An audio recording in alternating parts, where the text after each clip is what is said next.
is a presentation of Fox Sports. We are Baltimore. We are St. Louis. This is St. Louis Cardinals baseball from Southern California. This afternoon, the LA Dodgers playing host to the St. Louis Cardinals. The Cardinals face Clayton Kershaw today, the reigning Cy Young Award winner.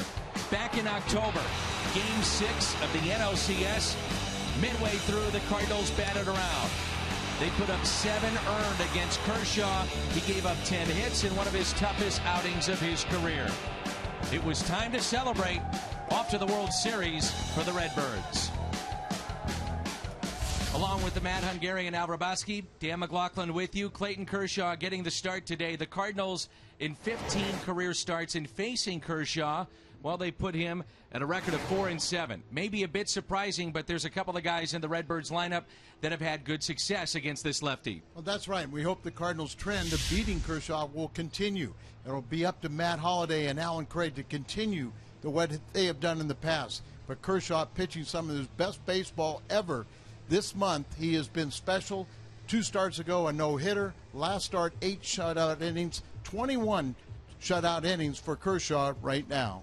BJC Healthcare difference maker, it's Holliday and Craig. Kershaw, the lefty, going for the Dodgers. Right-hander Shelby Miller for St. Louis.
A split.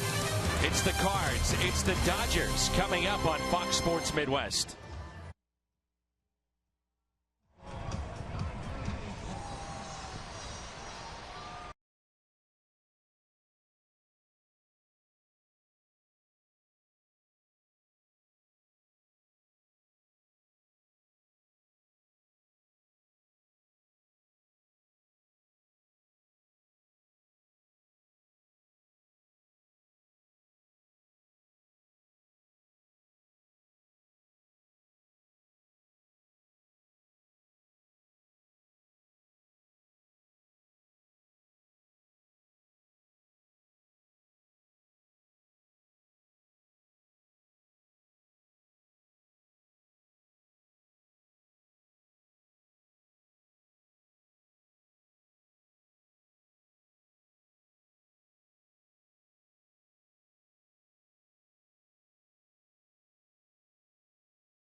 Think about the greatness of Bob Gibson of the Cardinals. Like Kershaw is now, Bob was as dominating a pitcher the league would ever see. Gibson won 2 Cy Young Awards while wearing the birds on the bat. The Cardinals right-hander finished his career with over 3,000 strikeouts and 251 wins. Impressive. But did you know, Bob also had 255 complete games. Simply amazing.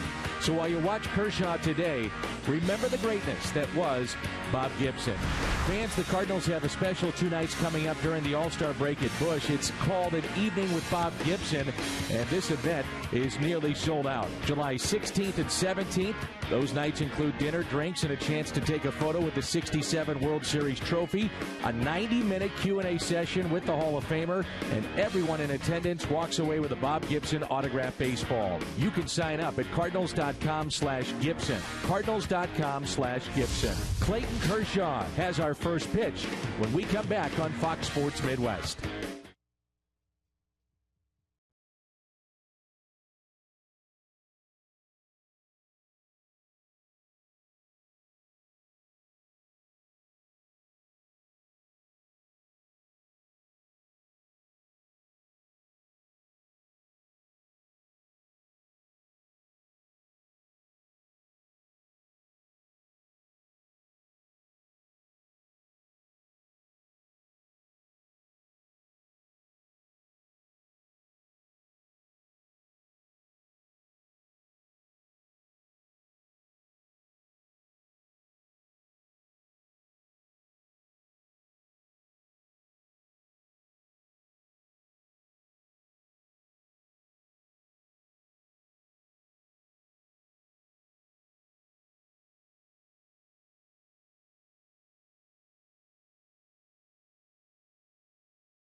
To you by Budweiser, designated driver, and enjoy the great times.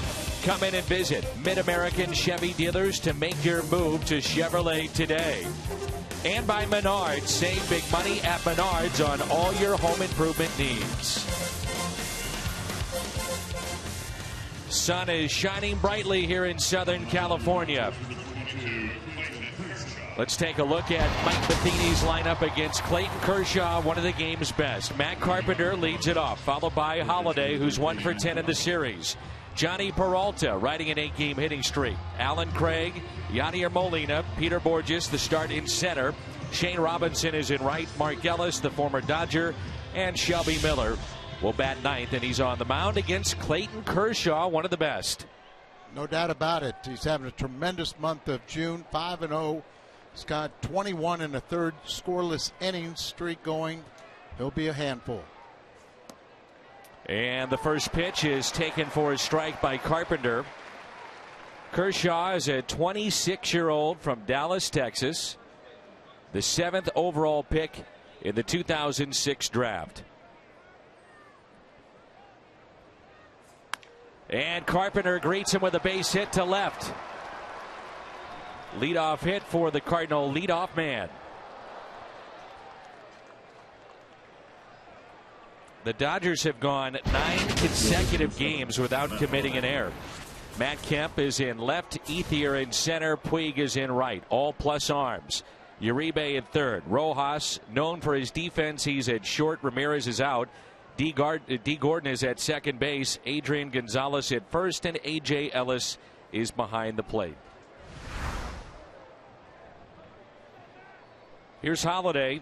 After 7 hits in the 3 games against Colorado, 1 in the first 3 games against the Dodgers. First pitch taken for a ball. He's had good numbers against Clayton Kershaw. 9 for 30 with 10 walks. And he's in a little bit of a funk right now in this series, just 1 for 10. But if you're going to strike against Kershaw, hopefully you can do it early.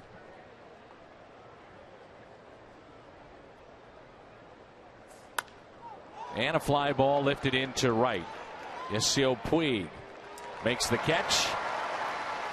Stares down Matt Carpenter for no unknown reason. And there's one away. One thing to note, when you're out here on the West Coast, night games, the ball does not travel. Day games, the ball travels very well. And Johnny Peralta is riding an 8-game hitting streak and batting .321 during the streak. A couple of hits in this series, including a big one Friday night, a double that scored 2, and that was the difference in the game. Clayton Kershaw back in 2011 won the Gold Glove for pitchers in the National League, and a big reason why is that he picked off 11 that year. He has one of the better moves in all of baseball.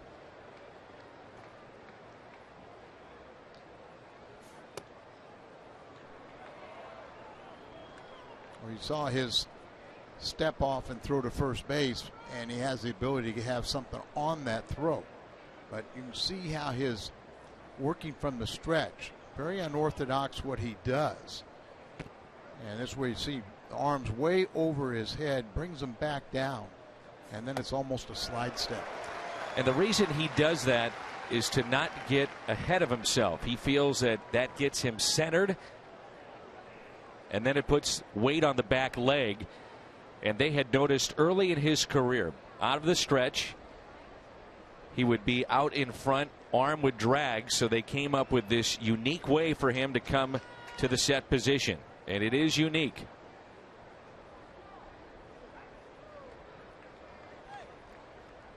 You see he barely lifts up that front leg. And for a base runner, if you break the plane, just thinking about an imaginary plane, if that leg comes back and breaks the plane toward second base, then he has to go to the plate. But from here, it looks like he just goes straight up with it. Really doesn't even lift up the leg hardly at all. It just starts to see the entire body moving forward. 2 balls and 1 strike on Johnny Peralta. He is grounded into 10 double plays. And trying to match a 9-game hitting streak that he had earlier this year. A 2-1 pitch. Tapped foul, and it's 2-2. Zach Greinke was very good yesterday. The Cardinals defense completely opposite of the way that they played in game 2 of the series. It really let down Lance Lynn, and Greinke was 19 of 25 in first pitch strikes as he dominated all the way through. But you're right about Friday night. The defense was spectacular for the Cardinals, and then got off to the very rough start yesterday. On 2-2, a swing and a miss and a strikeout of Johnny Peralta. Probably be talking about that strikeout an awful lot. As Kershaw, the breaking ball, he's got the cutter. See, even there, right in the middle of the plate, but it fooled Johnny Peralta. Rarely is Clayton Kershaw throwing a changeup. It's a fastball, curveball, and an exceptional slider that he possesses.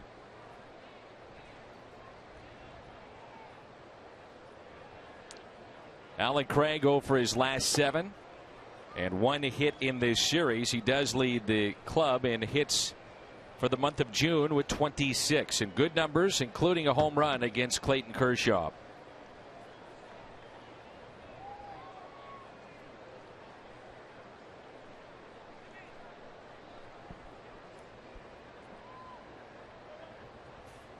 Mentioned that Clayton was drafted in 2006, 7th overall. If you're wondering who was ahead of him, Luke Hochevar was the first overall pick to Kansas City.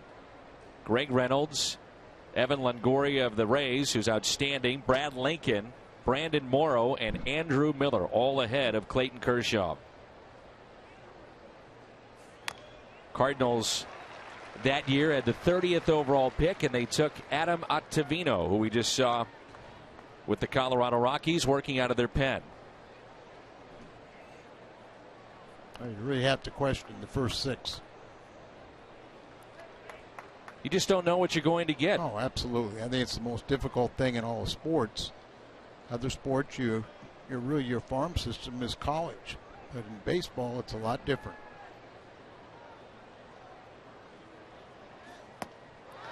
Two and two on Craig.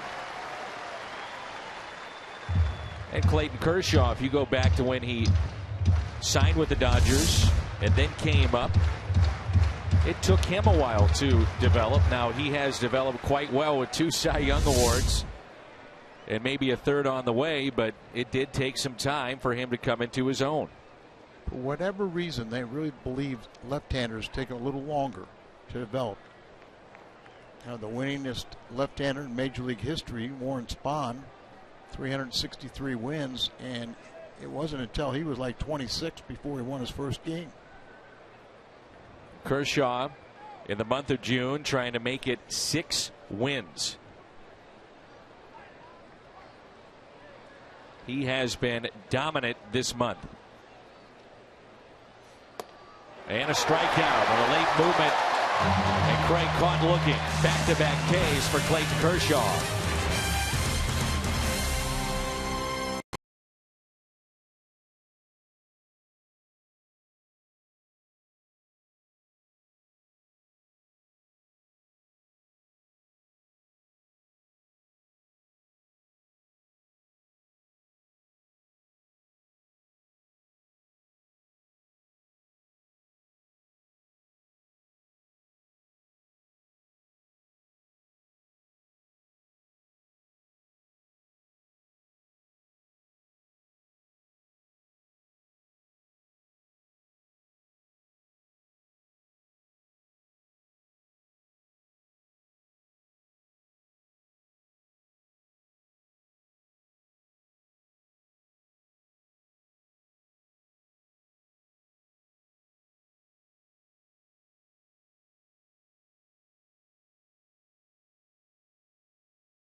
Don Mattingly's lineup with D. Gordon, Yasiel Puig, 13 games against the Cardinals, no home runs.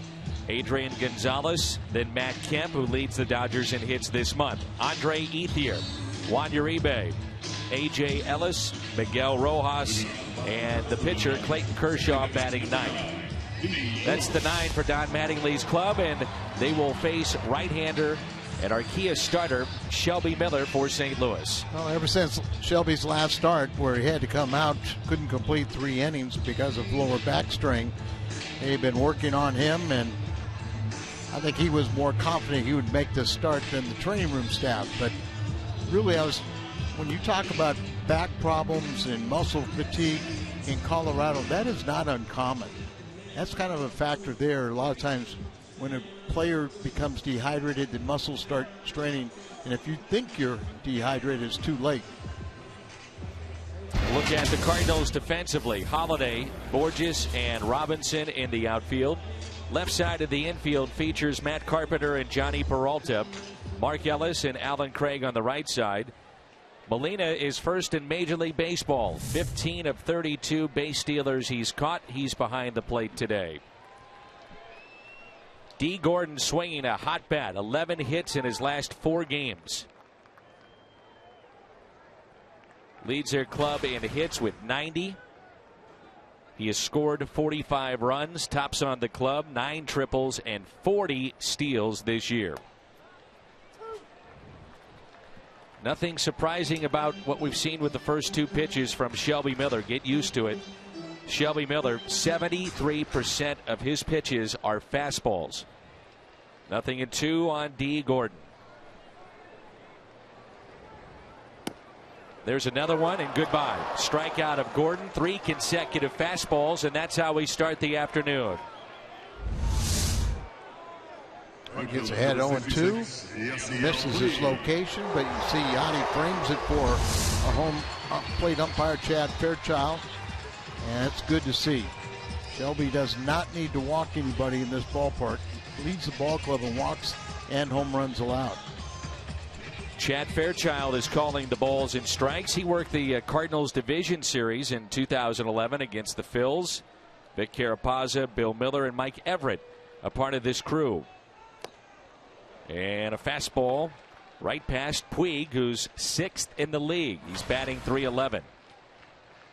And today is the 2-year anniversary from when Yasiel Puig, the right fielder of the Dodgers, signed with the club. Good breaking ball. Nothing in 2.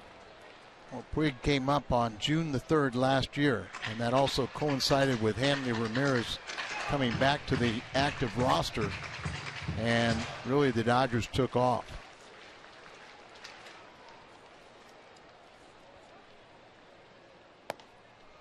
The Dodgers were 23-32 last June when Puig was called up. Then they went 69-38 thereafter.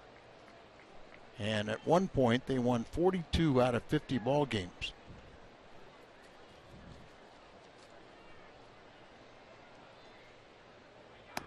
On the outside corner, strikeout number 2 for Shelby Miller. Both have been looking. Let's turn to Al's keys to the game, presented by Toyota. Well, like a lot of great pitchers, Kershaw, you want to get to him early. And, don't let him settle in. Also, keep Gordon off the bases. Remember Shelby, you talked about the great numbers that Yadier Molina, 15 out of 32 throwing out. Probably more than half of the successful steals have been off of Shelby. But if you strike everybody out, you don't have to worry about someone stealing. And a shift is on for Adrian Gonzalez. These 2 teams in the bottom third of Major League Baseball in terms of defensive shifts. They have done this, though, all weekend long with the Dodgers first baseman. He's 2 for 4 against Shelby Miller with a home run in his career. I read an article about Mark McGwire saying that he thinks they should outlaw the shifts. So that's part of the reason why the offense is down this year. Tongue in cheek a little bit, I think. 1 ball, 2 strikes. Look at the hits by direction for Gonzalez, who will go the other way. He did that in game 2 of this series. Remember, he's bluffed bunt base hits down the third base line. And I'm not surprised that Shelby's getting off to the good start. He had the abbreviated start in Colorado where the back spasm got him out of that game early. And I didn't think it was going to really have lingering effects. So I think he's going to be overly strong today. Just 2 2/3 in that start. And a strikeout of Gonzalez. He strikes out the side here in the bottom of the first.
By third at MLB.com. Puig is still leading in right field. Yadier Molina leading the catchers, better than $2.6 million. Second and a most. reminder that in the American League, they'll have an updated standings prior to Sunday Night Baseball on ESPN this evening. What a job Wainwright did, not dancing, but pitching on Thursday. Boy, you know, the offense felt bad about him losing that game. Here's Yadier Molina, who looks at a ball, and Kershaw and his catcher thought that was strike one. Molina is 2 for 17 on the trip. There's 5 hits in his career against Clayton Kershaw. 1 ball, 1 strike. Seeing, oh, go ahead, Al. I was going to say, I thought of some of those pitches that Miller got with a wide strike zone, and then all of a sudden the Cardinal come up here, and first pitch was a strike. It was called a ball to the Cardinals. 1 ball, 1 strike on Molina.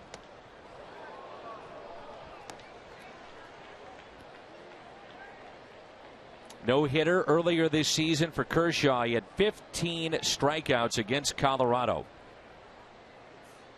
No walks either. Retired 18 in a row. Would have been a perfect game if not for Hanley Ramirez's error. Those 15 strikeouts, third most ever in a no-hitter since 1900. And Molina hits this one high and down the left field line, and this ball is off the wall. Stand-up double for Yadier Molina, the Cardinals' second hit against Kershaw so far. Both hits have been leadoff hits, but Kershaw didn't bend in the first as he retired the next 3, and we'll see what happens here in the second. Kershaw earlier this year signed a 7-year, $215 million contract. If we take a look at the fastball that Yadi just turned on, up and in, bounced right up here, doesn't go into the stands. Got that little 3-foot wall that a lot of times balls will sneak over that ball. Well, you've got to be thinking bunt here. Runs at a premium. You've got a guy that you would like to think can do it in Peter Borges. Decent numbers, though, against Kershaw. 3 for 5. He was bunting, and that's strike one. Like we said in our Toyota Keys, you want to get to Kershaw early. A lot of times some of the great pitchers, they may struggle a little bit early, then they find their release point, and then they can just mow you down. Kershaw had 22 consecutive scoreless innings after a scoreless first. Borges bunts it in the air. Behind home plate, nothing into the count on the Cardinals center fielder today. And I'm just stating facts, but when you look at 6 through 9 in the Cardinal order, from Borges on down, and really anemic numbers, 209 or 143, 192, 185. Here's an 0-2 pitch to Borges. Kershaw, when he finished up that no-hitter, he heard from numerous players, he said, throughout the league, including Adam Wainwright. His owner, one of them, Magic Johnson. Sandy Koufax called him. His cleats went to the Hall of Fame in Cooperstown. His game jersey, worn that night, is displayed right here at Dodger Stadium. And the same could be said for Josh Beckett, who threw a no-hitter earlier this season. Strikeout of Borges. 3 today for the lefty. Well, I know one thing that didn't go to the Hall of Fame, and that's his glove. His glove has been around a long time. They've already had to restring it numerous times. You know, here's a guy that's got a $215 million contract, and he still drives the 2007 Toyota or Tahoe that he bought when he was in the minor leagues. Shane Robinson with a runner at second. Cardinals this year coming into play today with runners in scoring position, hitting .247. And we've talked about it a number of times last year, leading the league at .330. We're now past the halfway point of the regular season for St. Louis.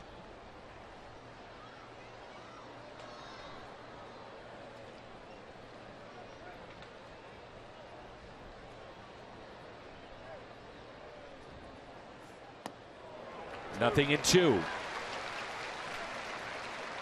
Shane has appeared in just 26 games for the Cardinals. He's been up and down and up and down, and he only has 35 at bats. Hitless in his last 10.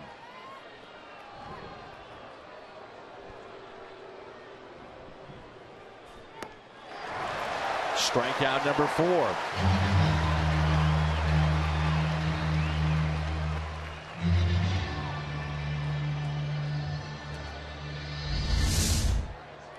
Second baseman, number 3. Look at that big breaking ball and swinging right over the top.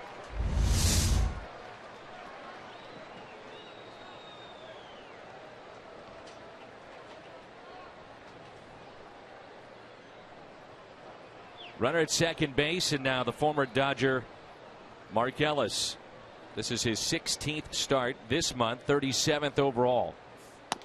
Injuries to Colton Wong, and since Wong has gone out, Ellis has hit .222. He does have a base hit and 7 at bats in this series. Always going to play good defense for you, and a good solid veteran to have in your clubhouse.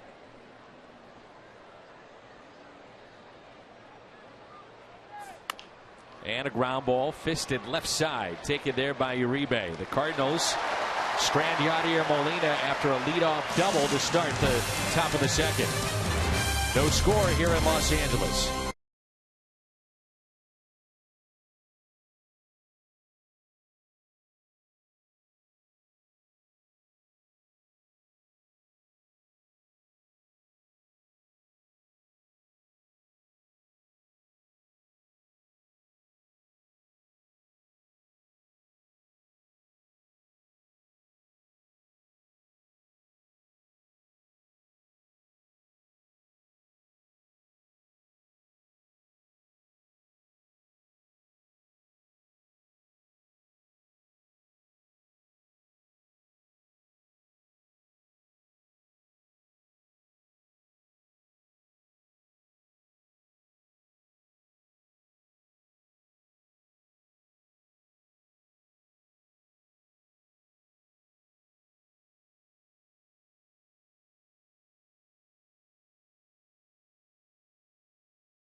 Along with Al Raboski, Dan McLaughlin with you, and let's check in with Jim Hayes. And Jim, we saw a short outing from Lance Lynn yesterday. Physically, how is he?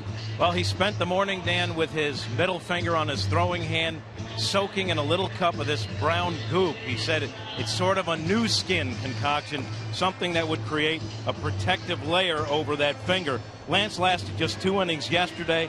He says the callus on the tip of the finger ripped off, and he says it created a burning sensation, made it hard to throw his breaking stuff. He says he's always had a callus on that finger, but it hadn't been torn off since he was a teenager. Dan, he told me that he should be fine for his next start. The job now is to get a new callus on that middle finger. So his next start will not be in jeopardy, correct? Yeah, he says he should be fine. Again, they're working with the finger, trying to put a new layer of skin and get it calloused up, so it's been like it always has for him.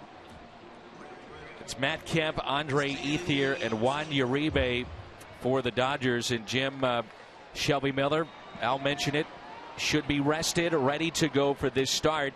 How about his health coming into this Sunday afternoon? Well, as you guys mentioned, he lasted just 2 2/3 in his last start because of back spasms. They were cautious with Shelby this week.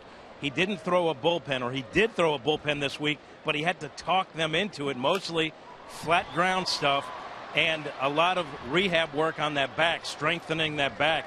But Shelby had said all along, even right after that start where he had the back issue, that he would be fine for this start. Mike Matheny wanted to wait and see, but Shelby feels like he's good to go, and apparently so does Mike Matheny. All right, Jim, thanks. Andre Ethier will be the hitter with 1 out here in the second inning.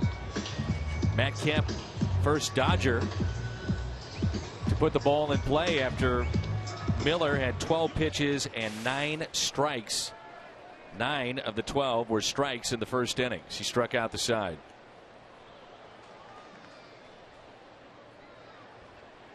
One out and nobody on. And the first pitch is strike. Well, you like what you see early on here from Shelby. Absolutely. Attack that strike zone. Best pitch in baseball is first pitch strike.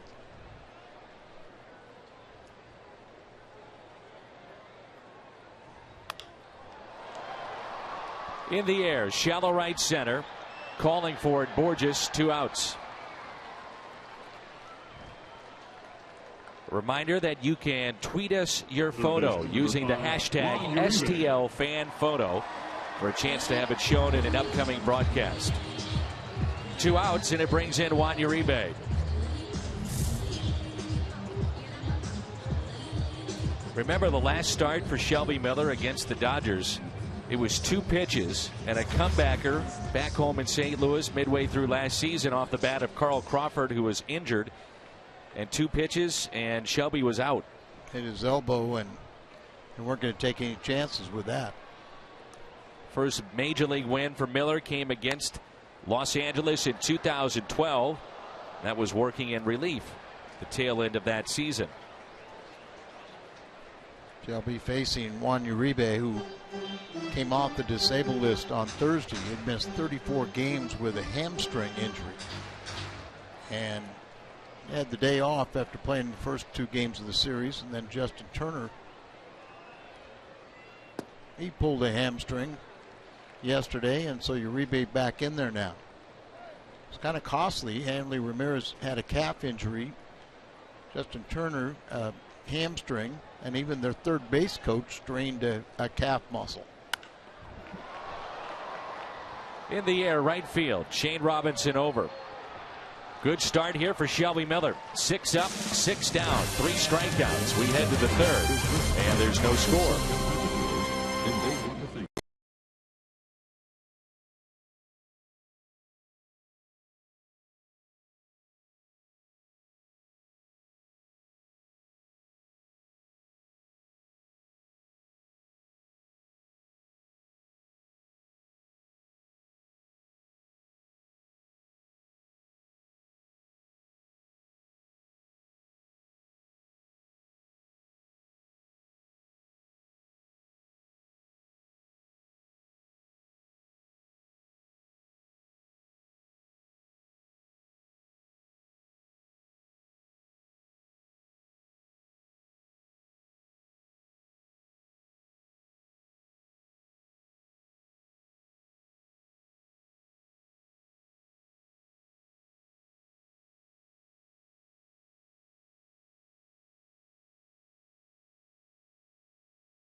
NL championship ring. That's for every fan that comes to Busch Stadium. And the ballpark will have fireworks presented by Cooper Tires, and that's the only place in downtown St. Louis to take in fireworks. And that is this Friday. Also a patriotic jersey giveaway on Saturday. And Sunday, the Cardinals have the Jim Edmonds bobblehead giveaway as well. I'll be waiting along with Kershaw as the left fielder Matt Kemp goes back to his position. The Pirates scored 3 in the first inning against the Mets, and they hold on 5-2. Melanson picked up the save, his 15th. Jason Grilli now with the Los Angeles Angels. Ernesto Friere came over in that deal. Volquez the winner. He's now 6-6. Colon takes the loss. He's 8-6. And the Pirates and Angels swapped struggling closers. Miller strikes out, number 5 today for Clayton Kershaw.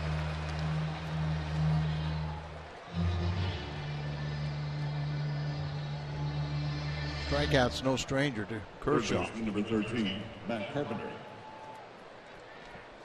In that elimination game in the League Championship Series, it was Carpenter who had an 11-pitch at bat, and after that, Kershaw just never recovered, and the Cardinals knocked him out after 4 innings with those 7 runs.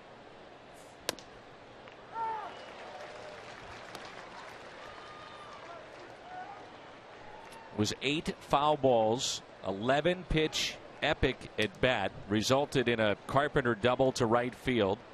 That was in the 3rd. It sparked a 4-run inning. The Cardinals batted around, and after the game, A.J. Ellis, the catcher, said that was the difference in the game. It wore him out, whether or not he wants to admit to that, but it was the at-bat that set the tone in the game. The Cardinals would win it 9-0, Game 6 of the NLCS. First time up, Carpenter blooped a single to left. I mean, Al, to give you an idea of just how dominant Kershaw had been and how odd that is to happen against him, he had allowed 4 runs in only 3 of his 33 starts all of last season. Yeah, it's just, his numbers are eye-popping. Already at 26, 2-time Cy Young Award winner. 2 starts ago, he pitched the 22nd no-hitter in Dodger history.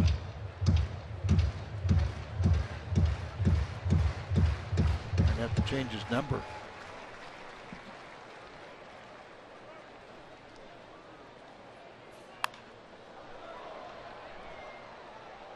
Through the 22nd no-hitter, he wears number 22.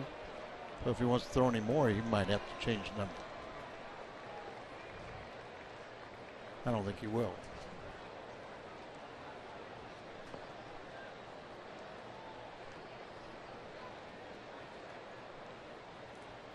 Here's a 2-2. And Carpenter is 2 for 2. A 1-out base hit for St. Louis. They have 3 in this game. Both singles from Carpenter and a double from Yadier Molina. Youngest pitchers winning their 2nd Cy Young Award. Kershaw, 25 years and 239 days. Saberhagen, Lincecum, who we'll see on Tuesday night getting a start for the Giants, and Roger Clemens while with Boston. He's led the league in ERA 3 straight seasons. Last to do that was Greg Maddux. And he's really a grounded young man. I mean, just a role model. Won the Roberto Clemente Award, among other things, for his humanitarian work.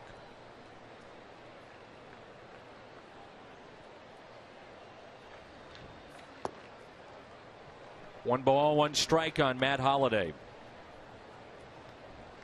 That's for the game's top humanitarian, the Clemente Award.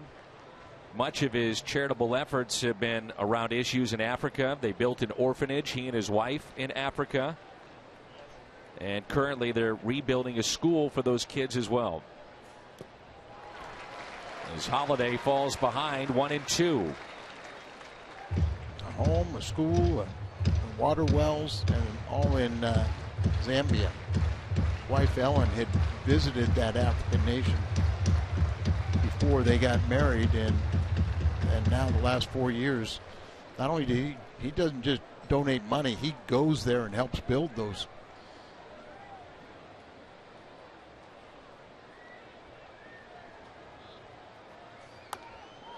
One and two the count on Holiday.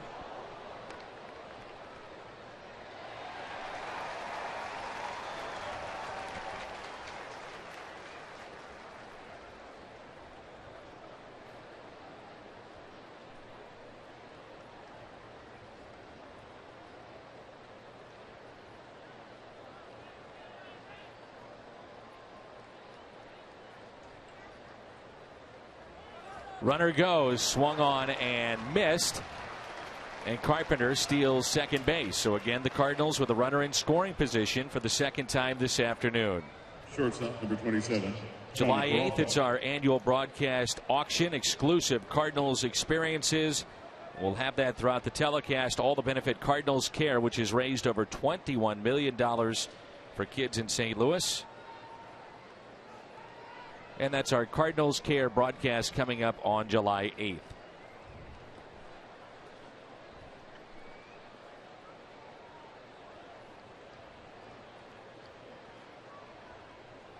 Peralta struck out swinging back in the first. Carpenter, the runner at second base.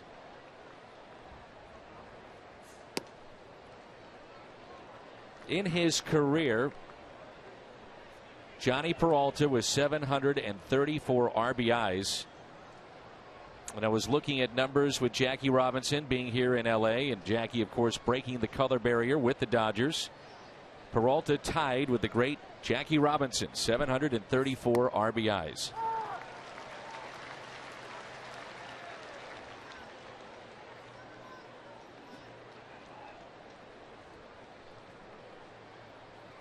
Kershaw trying to become the first Dodger to win 6 games in a month since Hideo Nomo back in 1995.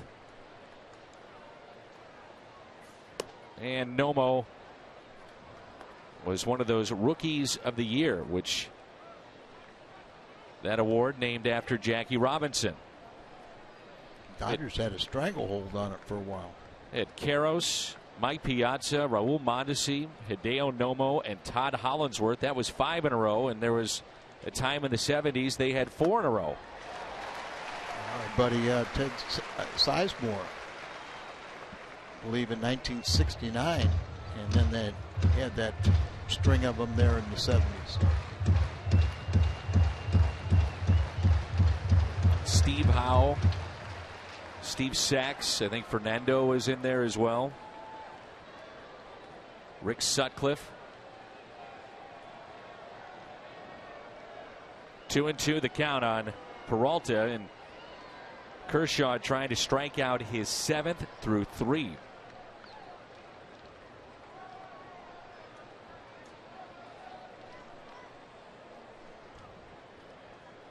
The great Fernando Valenzuela. Today is an anniversary of his no-hitter against the Cardinals. 1990. The lefty did it against St. Louis. He walked 3, struck out 7. And he finished his career with the St. Louis Cardinals. I think some forget that. You always think about his time here with Los Angeles, but he played on 6 different teams and finished up with the Cardinals back in '97. Peralta lost the bat, and the ball winds up in the seats. I believe I witnessed as a player Fernando's major league debut. It was in relief against the Atlanta Braves, but then the next year, Fernando Mania was took the LA area by storm. Such a heavy Hispanic, and he's working with the Hispanic radio. Jaime Jarrín. And a Hall of Famer, Jaime. Gentleman he is. Fernando Mania had the Cy Young Award and the Rookie of the Year as Peralta draws a walk. Wow. Very close, and that's another thing that Kershaw and all the Dodgers starters do very few of. I think they have 32 straight games where they've had 2 or fewer walks. That's the National League record. The overall record was set by Minnesota a few years ago. They're at 36, so they're closing in on history overall in baseball. That's why you win. I mean, this team has not committed an error in 9 consecutive games. They don't walk many. They're starting to get healthier. Beginning of the season, they did not play good defense, but they're much better now. Craig, a foul ball. He struck out back in the first inning. And Dan, it was about 3 weeks ago.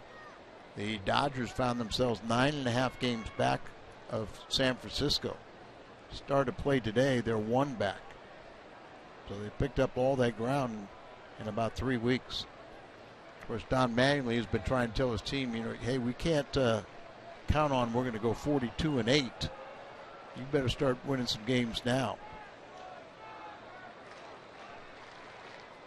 14 years in pinstripes for Mattingly, and then retired in '95. The Yankees would win the World Series in 1996.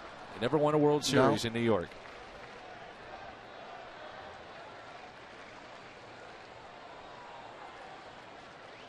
Two outs, 2 on. Here's an 0-1 pitch. Now 0-2. A lot of people thought that Mattingly would take over and manage the New York Yankees, but he came out here west with Joe Torre, and then Girardi got that job. But he also was a wonderful person, but he also great baseball mind, and just said I wasn't ready then. On the outside corner and a strikeout of Craig. 7 strikeouts for Kershaw. Craig is 0 for 2 with a pair of Ks. And the Cardinals have stranded 4.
By Schnucks, your neighborhood hometown grocer for 75 years.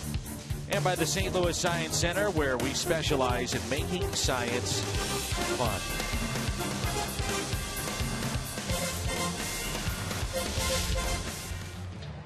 Back at Dodger Stadium, where Shelby Miller is finishing up his warm-up tosses.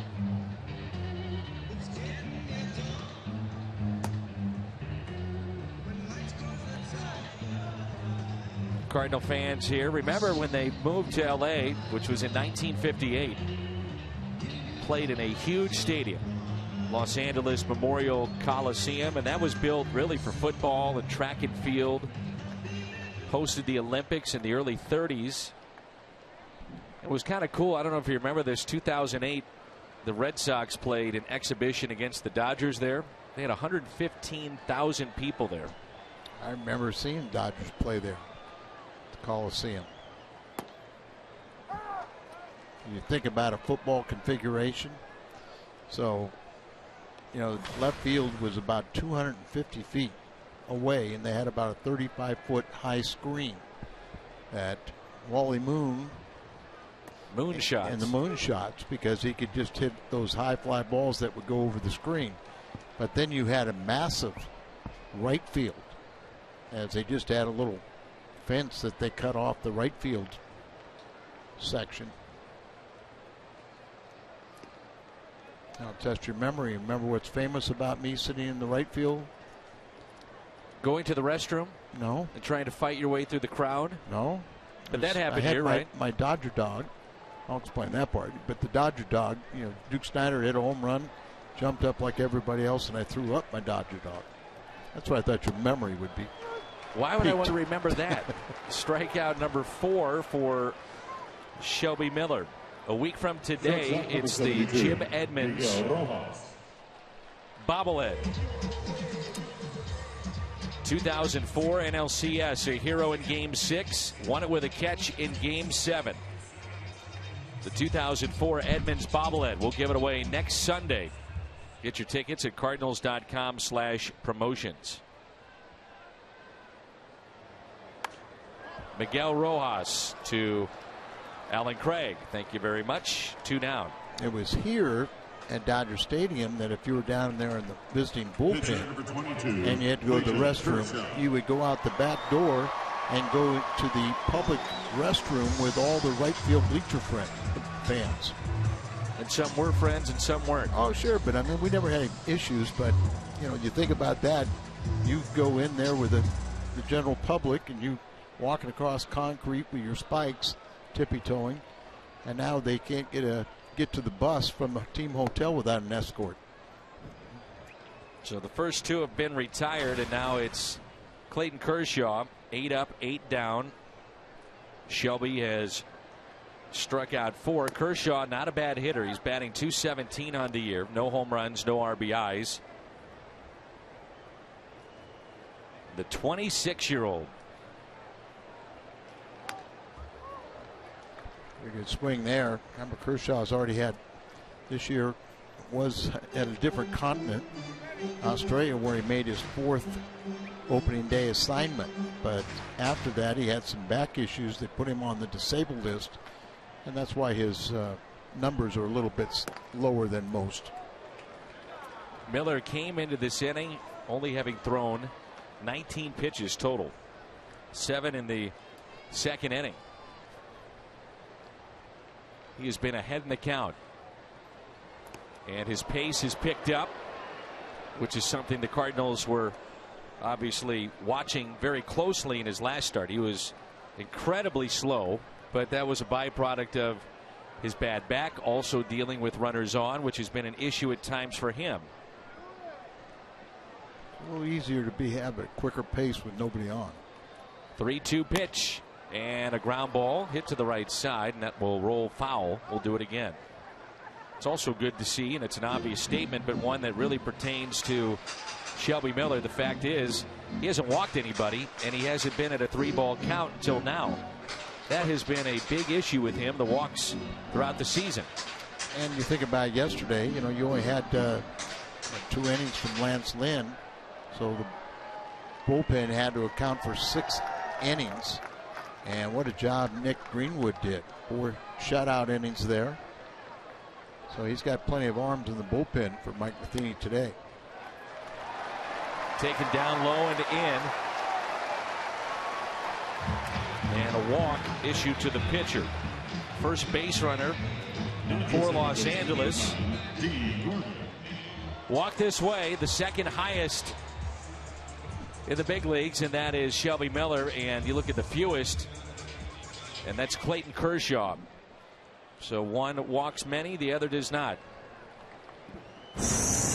best at bat against Shelby this afternoon was the at bat by Kershaw. Up and into D. Gordon. Has not stolen a base in this series. 40 of 47 is D. Gordon. Second fastest to 40 steals. He did it in 80 games. Maury Wills, the fastest in Dodgers history, the former MVP, and he rips it right to the first baseman, Craig. He could not hit that baseball any harder. And Craig makes a nice play at first as he was holding on Kershaw. The Dodgers strand a runner, their first of the day.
To collaborate with Stand Up to Cancer, groundbreaking initiative created to accelerate innovative cancer research that gets new therapies to patients quickly in order to save lives now. For more information, visit foxsportsupports.com.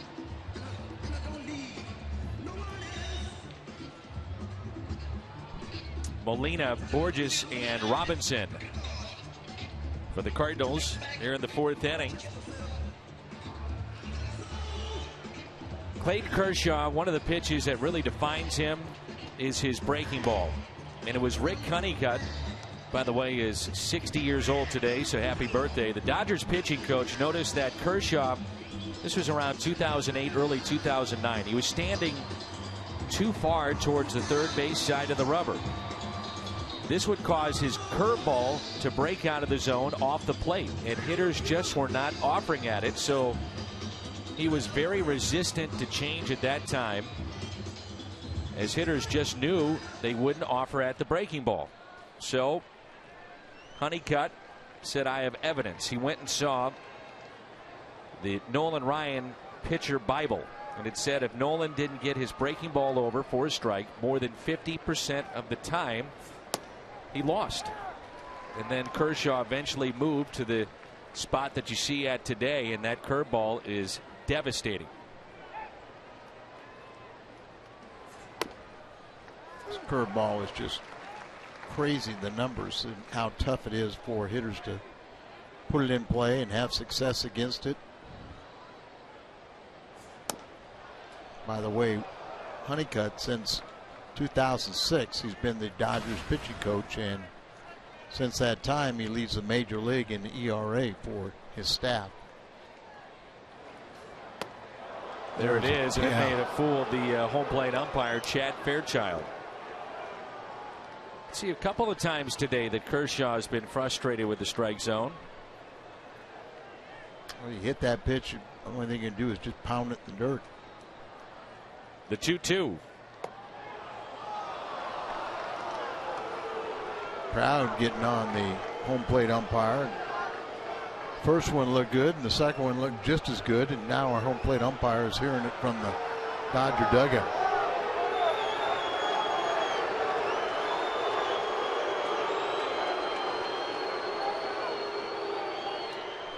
If you don't turn, and nobody knows. Slow roller, left side.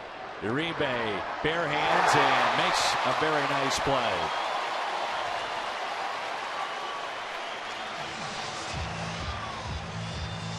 Uribe, very solid defensively. Good ball player. Center fielder number 8, Peter Borges.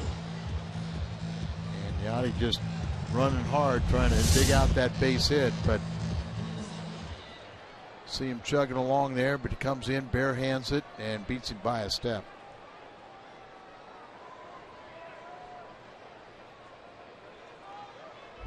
Peter Borges struck out. Cardinals had a good opportunity. It was a leadoff hit and a double down the left field line, almost a home run by Molina. He was at second base. Borges was asked to bunt, couldn't get it down, and he struck out.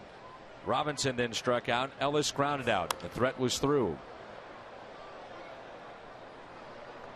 Happy birthday, Rick Honeycutt, the pitching coach of the Los Angeles Dodgers, now 60 years young. Finished up his career in St. Louis as well. Going to say he had that little stint there with Cardinals. Tennessee boy. Here's a 1-1. Never easy to come out on the West Coast, and then you mix in a visit to Denver. But then you say you're facing Beckett, Kershaw, and Lincecum in a 5-day period. All have thrown no-hitters this year. The only 3 no-hitters this year, authored all by National League West Coast pitchers. And as you said, we'll see. We've seen Kershaw, we saw Beckett, and then we'll get Tuesday after the off day tomorrow. We get Lincecum. Strikeout number 8. If Kershaw would win the Cy Young Award again, he would match Sandy Koufax, who won it in 63, 65, and 66. Prior to Kershaw, the last to win the Cy Young Award for the Dodgers was Eric Gagne in 2003. And prior to that, the last starter to do it was Oral Hershiser back in 1988. Hershiser now working on the TV crew here with the Dodgers.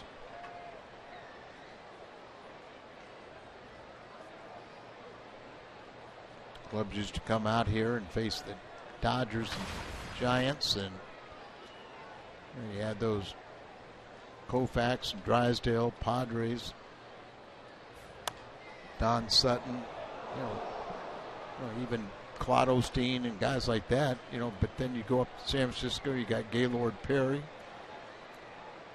You just, every day you have a chance for Marichal.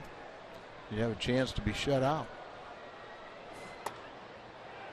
Kershaw, it seems like, will forever be linked to Koufax, both Dodgers, both lefties. And Koufax had 4 no-hitters, one of those a perfect game. And he led the league in wins, strikeouts, and ERA 3 different seasons. Here's a 1-2 pitch to Shane Robinson.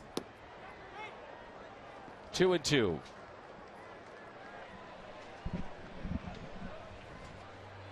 It was an ankle injury that added Koufax to the rotation. Tommy Lasorda was sent to Montreal in AAA. The rest is history. Robinson is history for the second time. 9 already for Kershaw.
Perfect place to stay after a day at the Ballpark Village. Number to call is 314-421-1776 or HiltonSt.Louis.com.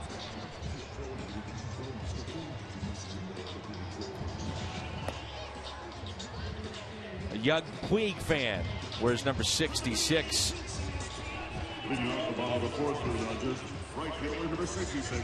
Not old enough to know Steve Garvey, who was 6.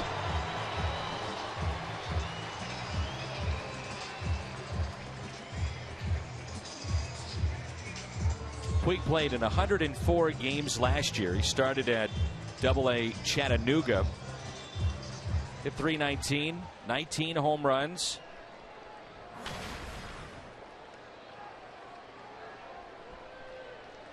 Jose Fernandez was the Rookie of the Year. Puig was second.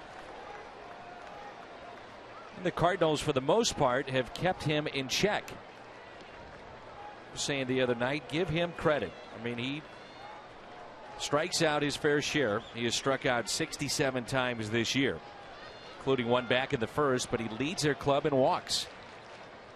On-base percentage is above 400. That's in the top 10 of the National League. There's no doubt he's an immense talent, but it's raw talent. He can get under the skin of his manager and some of his teammates, but they don't want to curtail some of that enthusiasm. Did not go. Yoenis Cespedes won the home run derby last year. This year it's captained in the AL by Jose Bautista. NL captain is Troy Tulowitzki, and Puig says he wants to take a part in that. Wants to be part of the team. Cespedes, by the way, missed time last year after the derby. You may remember, after injuring his wrist and winning that. Here's a 1-2. Well, that's what you see. The last two, you get ahead of him in 0-2, and then you keep on trying to throw those curveballs in the dirt. A year ago, he just couldn't stop his swing. They say he's gotten much better at it, but still, you'll see him just be a free swinger. Another curveball. All the pitches in this bat have been breaking balls. That's, he's getting his hits against the Cardinals, but he's not doing much damage.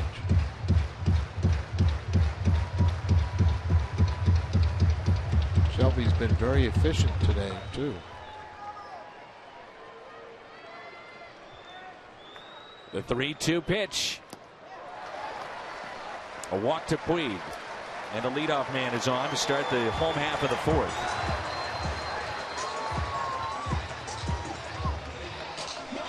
Two of the last 3 batters he's faced, and you want to stop that trend right now. Runs are going to be tough to come by today.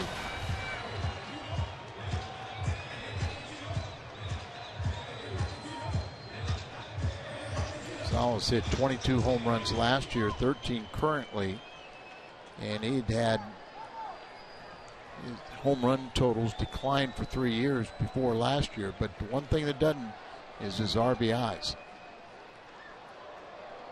Almost got through Craig. The pickoff attempt by Miller, and now Molina calls time.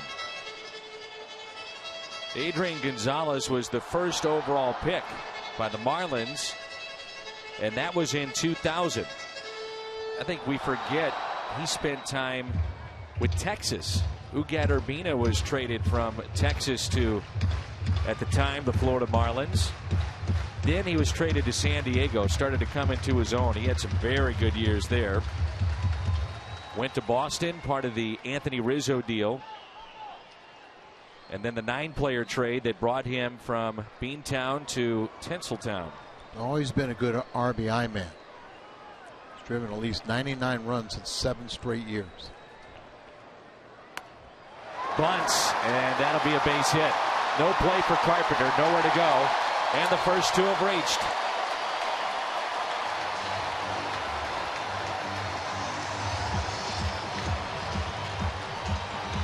Pretty smart. Cardinals in this series, as they only have one man on the shortstop on the left side of the infield, and they've just given him this bunt. He's bluffed it a couple times. This time he takes it. Nice job right there. Showed good form in getting the bunt base hit.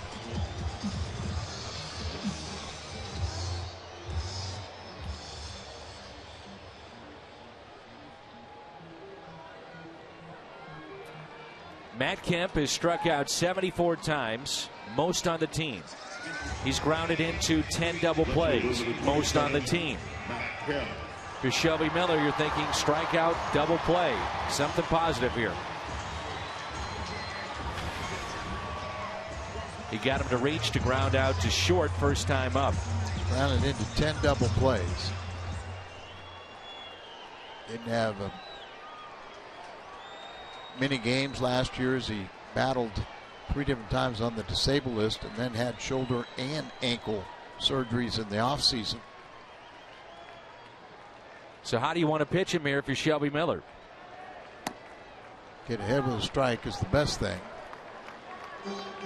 Try and get him to roll over on a ball and get you that double play.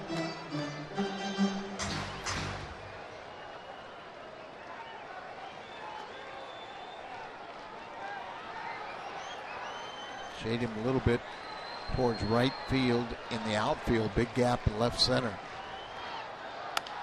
Line drive and a base hit off the bat of Kemp. Borges will come up throwing. Way up the line. Runners at the corners, and it's 1-0 Dodgers. Kemp drives in his 31st.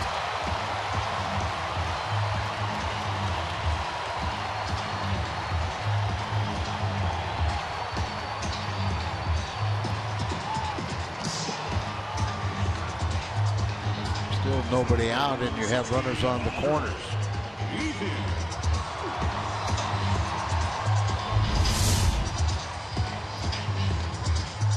The ball running inside, the inside outs and slice out there.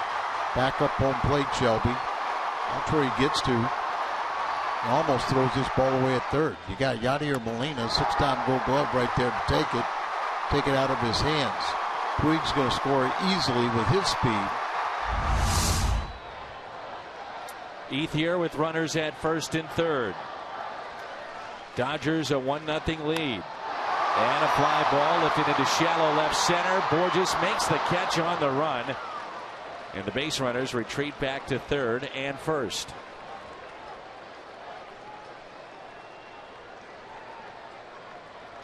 Third baseman number 5, Juan Uribe.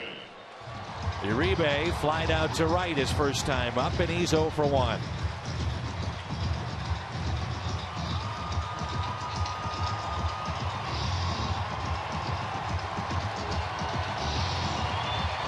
Shelby can minimize damage, get it out of this inning with 1 run scored. You would say it's a moral victory. Well, 1 run with Kershaw on the mound may be enough for another tough loss.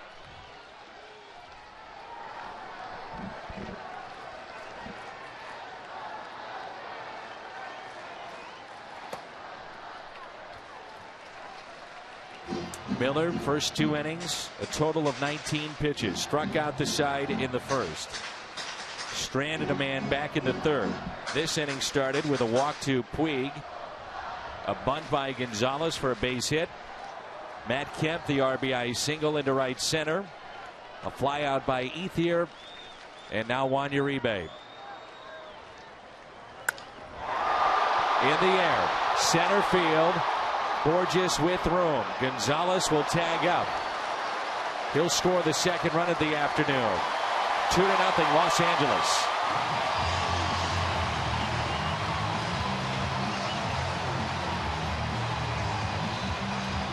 RBI number 21 for Uribe.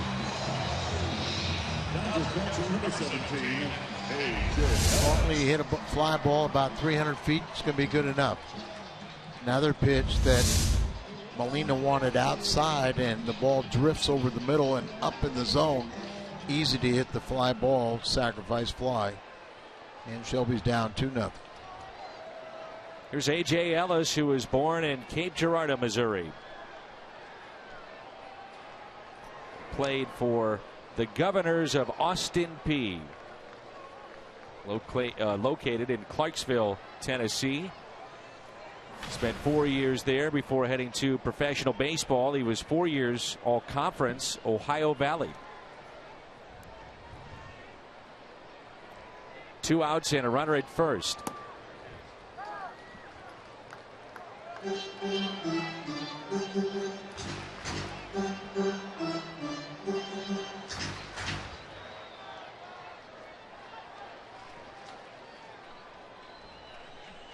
What are you seeing with Shelby here, Al? Second time through this lineup. A lot more hittable pitches. One, he's pitching behind in the count sometimes. Other times he's missing location and the ball coming back to the middle of the plate and up.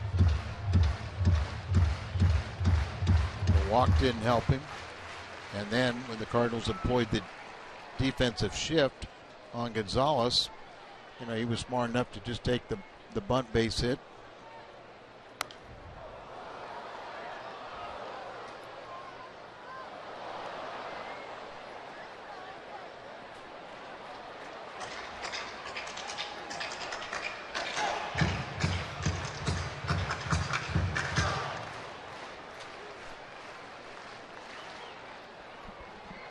One ball and 2 strikes on A.J. Ellis.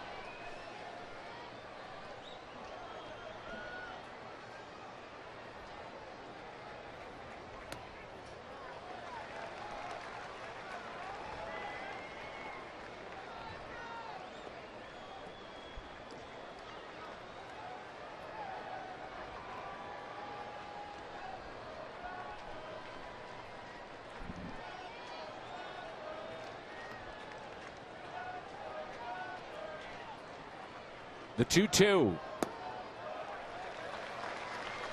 Count runs full again. Danny's been hurt by not being able to command the breaking ball. So Dodger hitters are being able to forget about that pitch, and they're just waiting for the fastball. Misses location with it. He's getting hurt. Runner off with the pitch. Here's the 3-2 on its way from Shelby Miller. Foul back will do it again. There's another example of Molina setting up outside and that ball running in. That one ran a little bit more and got on the inside part of the plate, and that was just fisted it. Some of these fly balls that they've been doing, balls stay in the middle of the plate up.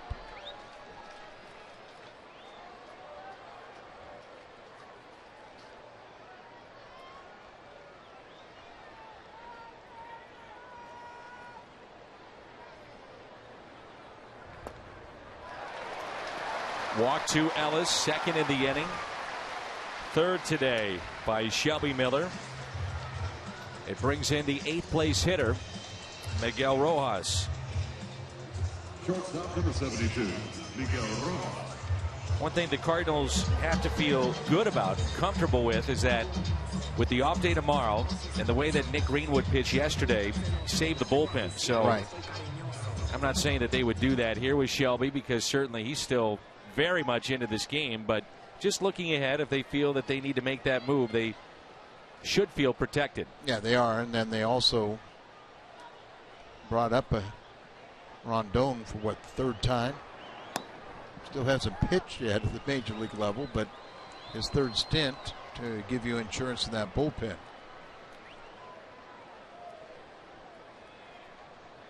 Been impressed with Rojas. Looks like a very good defensive player, and the first game against Adam Wainwright, he was 2 for 3. 1 ball, 1 strike. He signed a young Cuban second baseman. Well, not real young. He's like 27, Alexander Guerrero.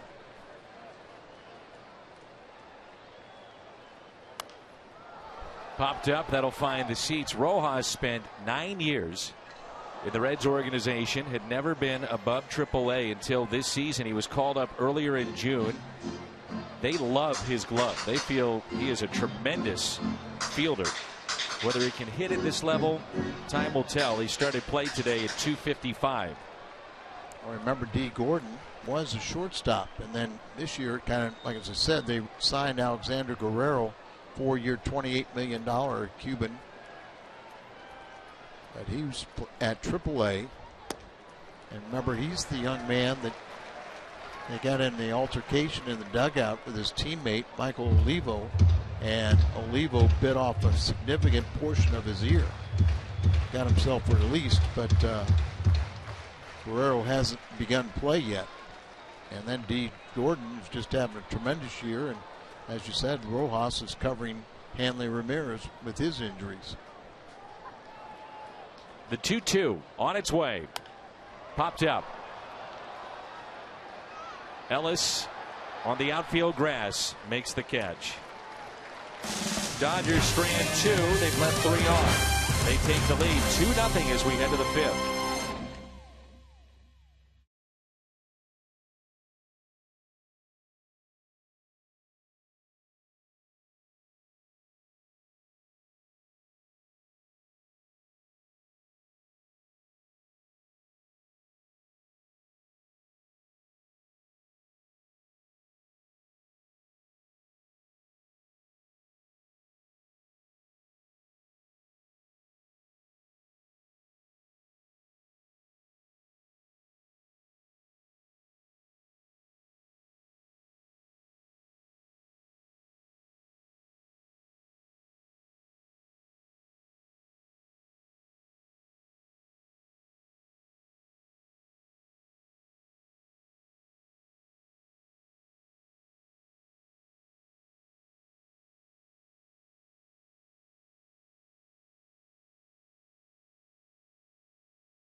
Al Brabowski, Dan McLaughlin, Jim Hayes with you.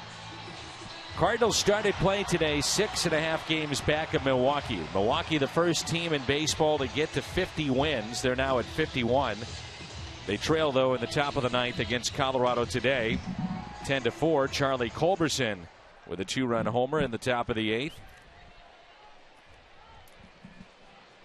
57 pitches now for Shelby Miller. And the Cardinals trying to find a way to get to Clayton Kershaw. He has struck out 9 through 4. That pitch up and in to his former teammate, Mark Ellis. Now has 25 scoreless innings.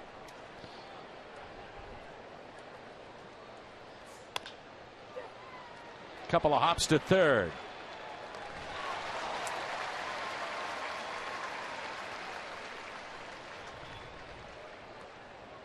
Next World Cup watch party at Fox Sports Midwest Live at Ballpark Village is Tuesday. U.S. faces Belgium in the round of 16. The crowds have been huge, and the watch parties are hosted by the St. Louis Ambush. Game time is at 3.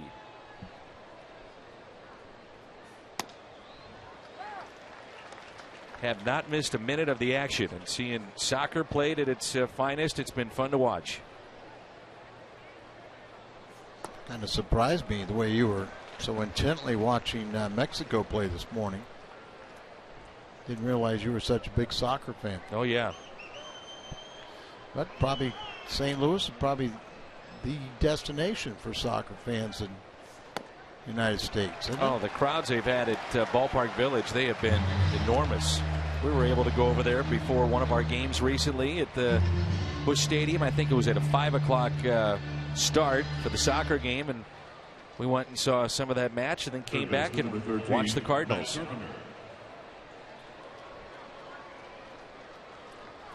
Reds leading the Giants. And we'll be in San Francisco later tonight. Off day tomorrow. That score is 1-0.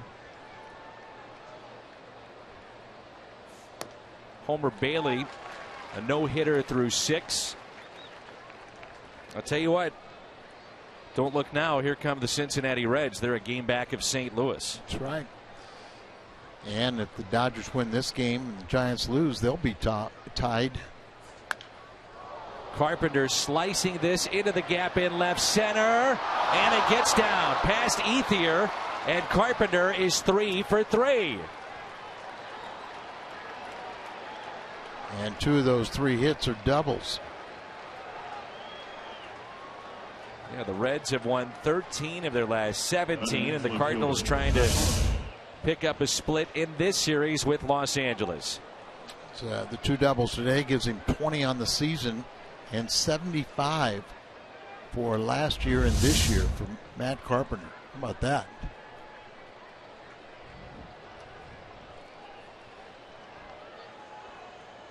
And Holiday could tie it up with one swing of the bat. He has fly to right, struck out, and he chops it to first, taken by Gonzalez, the 3-time Gold Glove winner. A positive today, Matt Carpenter at the plate, 3 hits and 3 at-bats.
Career start. Tim Lincecum coming off his second career no-hitter. And you'll see it on Fox Sports Midwest in our Budweiser What's on Tap as we come your way at 8:30 from San Francisco. Kershaw with a total of 8 pitches, top half of this inning. It's 2-0 in favor of the Dodgers. RBIs for Los Angeles from Matt Kemp, his 31st, and Juan Uribe, his 21st. In steps Clayton Kershaw. Kershaw on a hop to Johnny Peralta. Nice play to his left. You see him hustle down the line too. That's the pitcher.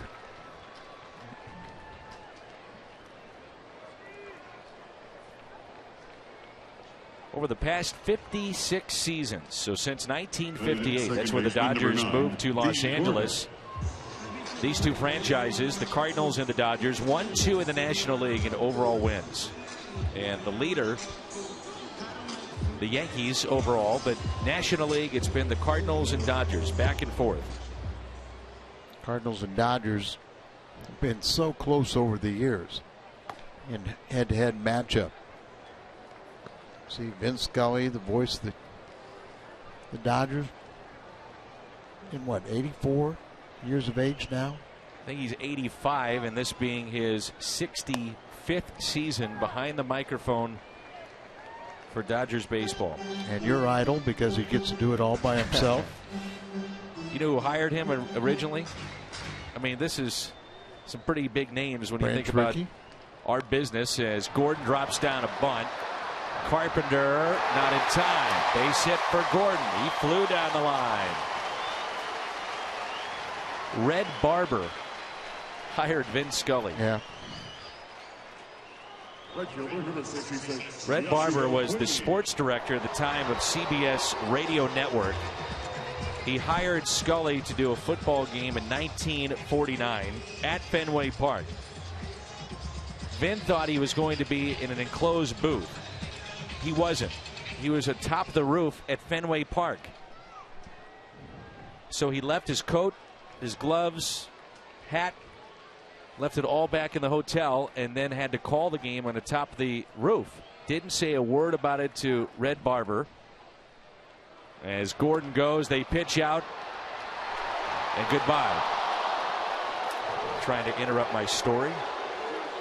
So then they called Red Barber and said, we apologize because Vin, we'll have an argument here with Don Mattingly, was on top of the roof and he never said a word. He said, well, because he didn't complain, I think I'm going to take a longer look at Vince Scully. And the rest is history. Well, the Dodgers are contesting, say that the tag wasn't made, but looks like it's pretty good. But Vince Scully, you know, just, you have to say that, you know, I mean, I don't care who you're thinking, but the worst you could say, he'd be tied for first. It's called games during, I think, 12 presidential administrations. So from Truman to Obama. Took me 2 administrations to get out of 8th grade. Truman and Eisenhower's. Shouldn't be proud of that, Al. Uh-oh, Puig rips it out to left. Holiday slides, fires a strike into second, and safe. Stays on the bag, and Puig with a double. And now Mike Matheny is going to come out, and he may argue. That second base umpire is Bill Miller.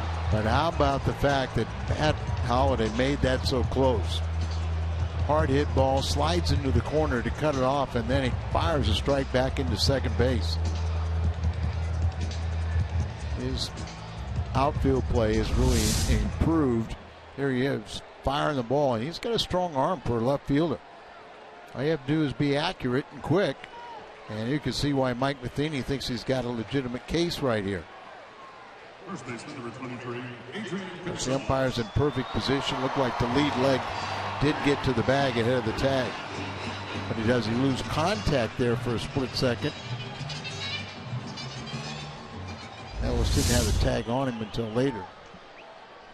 Double for Puig. And now it's Gonzalez who dropped down a bunt to beat the shift back in the 4th.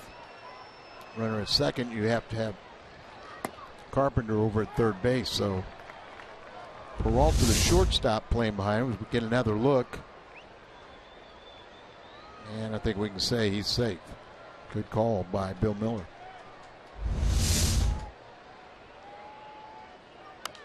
It winds up being a big caught stealing for Yadier Molina, who is 16 of 33 in that department, and that's the best in baseball. Gordon has been caught 8 times, so he's 40 for 48 now. Billy Hamilton is 6 behind D. Gordon for the National League lead. 0-2 the count with 2 outs and a runner at second base. Left center, that'll drop. Puig will score. And it's 3-0 Los Angeles. Gonzalez with the RBI. That's number 50. Well, I said Gonzalez the last 7 years.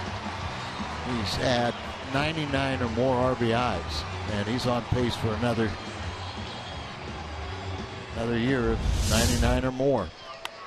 Ball up over the middle of the plate and slices out to left center. See if this ball isn't up. Watch. See.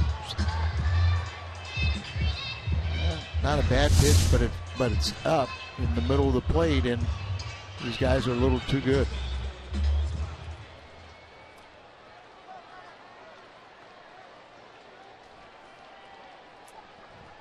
RBI single for Kemp back in the fourth.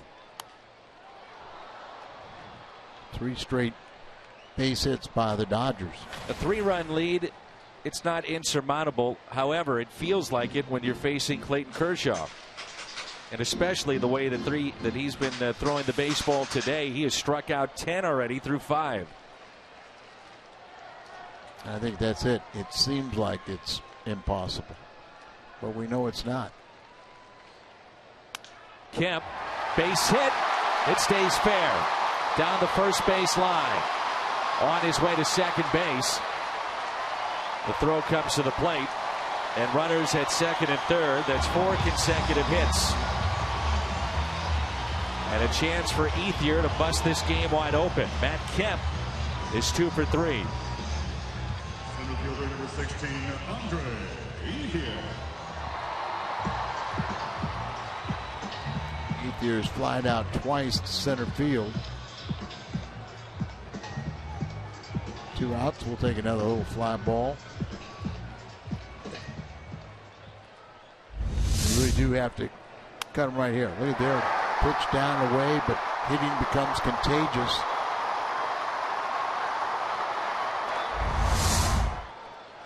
Well, this becomes a very big at bat. Trying to keep it a 3-run Dodger lead. It is not insurmountable.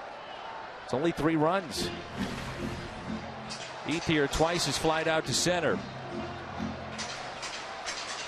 257 with runners in scoring position. The 1-0 pitch. In the air, deep right field. Robinson is back at the wall, and it's gone.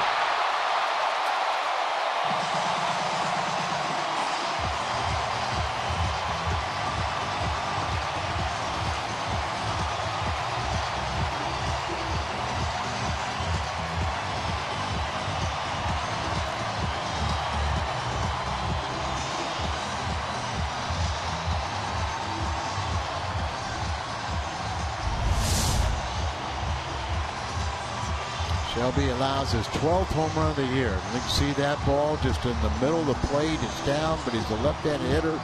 Shane tries to give it a balanced effort. The problem is we never saw the ball.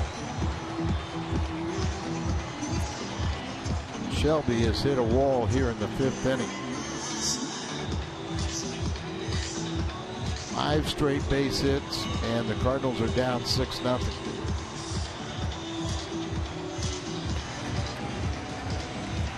Seth Maness is throwing in the Cardinal pen for Ethier. That's home run number 4. He's up to 31 RBIs. It was a close call at second that went the Cardinals' way on the caught stealing of D. Gordon. Puig trying to stretch it into a double. He was barely safe. And 3 hits after that. The lead has jumped up to 6. Andre Ethier, a 3-run homer. Part of a 4-run Dodgers 5th.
You can follow every game. Just head to Cardinals.com and download the app. MLB At Bat. Peralta, Craig, and Molina. Cardinals trailing 6-0. Kershaw's consecutive scoreless inning streak is now up to 26. Only Don Sutton, Sandy Koufax, Don Drysdale, and Oral Hershiser with longer streaks as Dodgers. Peralta on the first pitch, pops it up. Gonzalez going out. Gordon coming over, and it drops in for strike one. I'm not going to be totally accurate, but in the ballpark with, Hershiser broke the record. It was a National League record of 59 scoreless innings. He broke Drysdale's 58.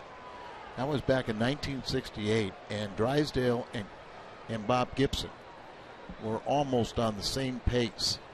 And there was a game in San Francisco where Drysdale was pitching, and he hit Dick Dietz, and the umpire and forced in a run, and the umpire ruled it that Dietz did not get out of the way, and that's how he was able to keep the streak and went on to pitch 58 innings.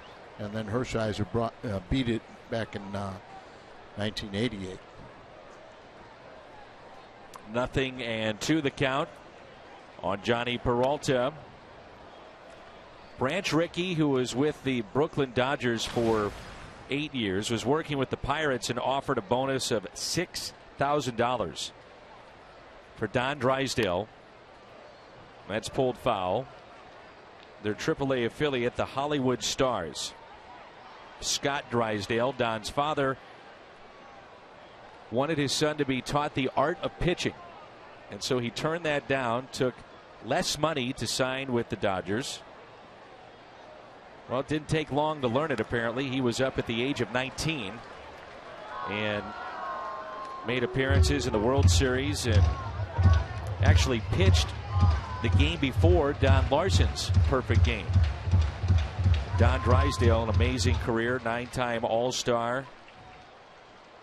Won the Cy Young Award in '62. And Peralta strikes out. Kershaw was strikeout number 11. Drysdale was 53. He and Koufax pitching at the same time. They actually held out one summer together, right? Yeah, they held out. Tried to get like $100,000 for each of them. Drysdale and Koufax, what a 1-2 punch. But like I said, they had Padres and they had other guys. Erskine. Koufax was done by the age of 30 and elected to the Hall of Fame at 36. He's the youngest ever to go into the Hall of Fame at the age of 36. And I think I have to check it, but you have to have 10 full years, and I don't think he had 10 full years, but there was obvious that for a 6-year period he was just as dominant as any pitcher in the history of the game. And they, because of his arthritic elbow, back then they had no surgeries, no way to help it, he had to retire.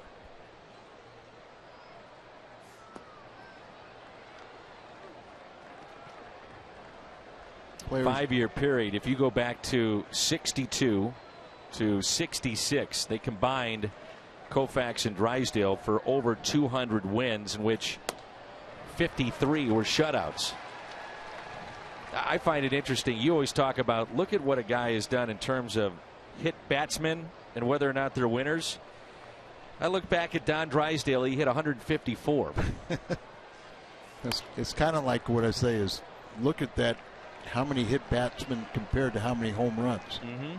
But Drysdale was a big man, and I would say he was a mean pitcher, and no one was really going to go challenge him.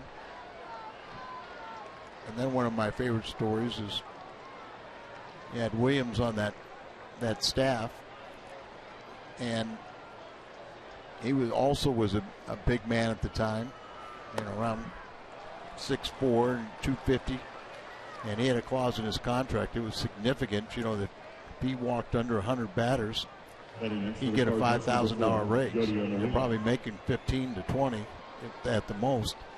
And so he got into September, and if he got a 3-ball count on anybody, he just drilled them. You know, he got his bonus. It's one way to do it. Yeah. Hurt some people along the way, some pain, but cash that check. 6-0 Dodgers. Here's Yadier Molina following the walk to Craig. Molina double to left. The Cardinals' best opportunity was early on. They had Molina, a leadoff double back in the second. Borges tried to bunt him over.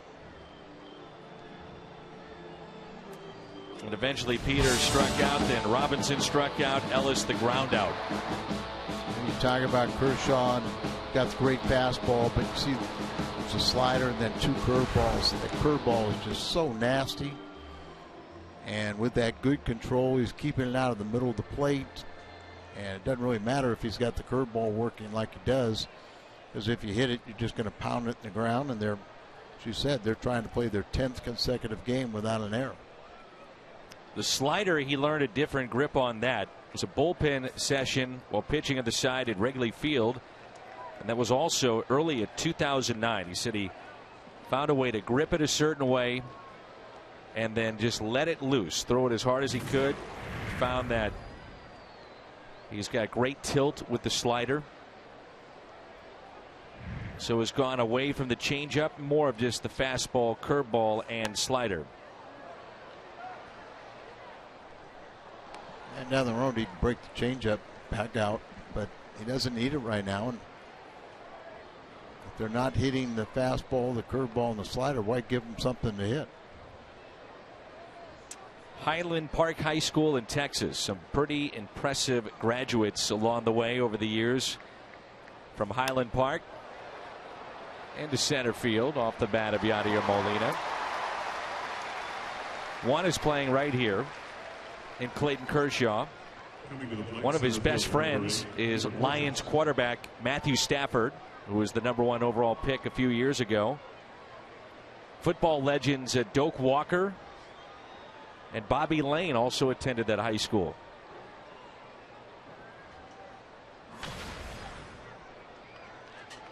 And he's pretty well grounded. You know, he's got a core group of high school friends. Borges fights it off, and that'll be caught. Rojas puts it away. We're midway through 6. Kershaw and the Dodgers rolling here in Game 4.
Last October, Matt Carpenter, the key at bat of game number 6, but today a little different story. But Matt has done his part, 3 hits. He has 3 of the Cardinals' 4 hits today against Clayton Kershaw. And the Dodgers have knocked out starter Shelby Miller and the right-hander Archevy Cole to the pen. Seth Maness is in, 32nd appearance. And Maness will get 7, 8, and 9 in the Dodger lineup. Miller 5 innings, 7 hits, 6 runs. He walked 3 and struck out 4. But Dan, I mean, Shelby went out there and first 3 innings he only allowed 1 base runner, and that was a walk to Clayton Kershaw. But then it just caved in on him. There's a line drive and a base hit into right field. Cut off by Robinson. And Ellis is on base for the second time to go along with a walk and a strikeout. That's 2 innings for Miller. He has 6 runs on 7 hits. Miguel Rojas. And 2 more walks.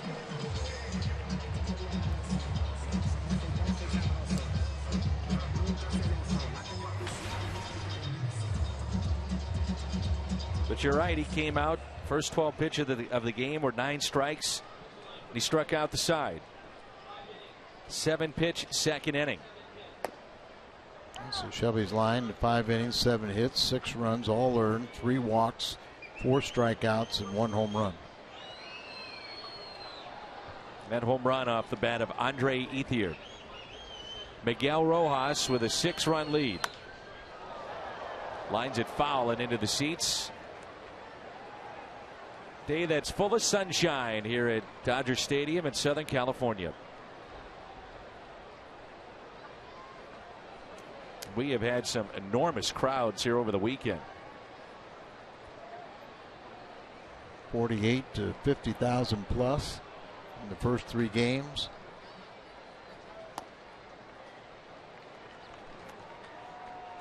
Dan, the first time the Cardinals drew 3 million fans. Commissioner's office made an analogy between Cardinals, the first team to ever outdraw their metropolitan area, and they said that would be equivalent. Back to Maness, he'll get the lead man. 1 away. That'd be equivalent to the LA market here drawing 10 million, or New York 13 million. That's the pitcher, number 22. Clayton Kershaw.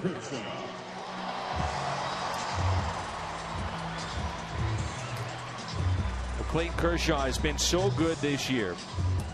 12th start today. If you take out 1 bad start he's had, that was against Arizona, his ERA would be at 1.40. It came in at 2.24. It's on the way down. So it'd be 1.40, right? Correct. And then you think about Bob Gibson's 1968 of 1.12 for the entire year. Not having to take a game out. And Kershaw's June ERA, this being his 6th start this month, is at .97. If you include today, he's now at 59 strikeouts for the month.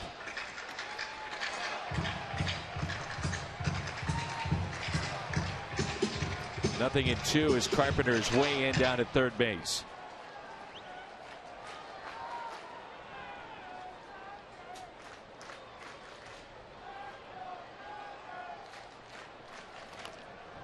And that's pushed foul and a strikeout for Maness, and there's 2 down here in the home half of the 6th. First strikeout for Seth Maness, the AT&T fan photo for today. And it takes us back to the top of the lineup. And D. Gordon with a runner at first base.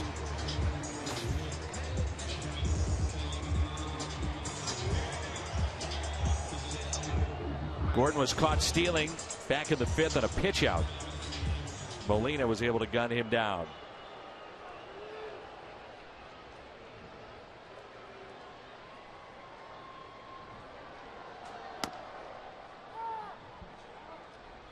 The last player that had 40 stolen bases in 80 games was his teammate who's on the DL. That was Carl Crawford. He did that in 78 games. 2009, he was with Tampa Bay.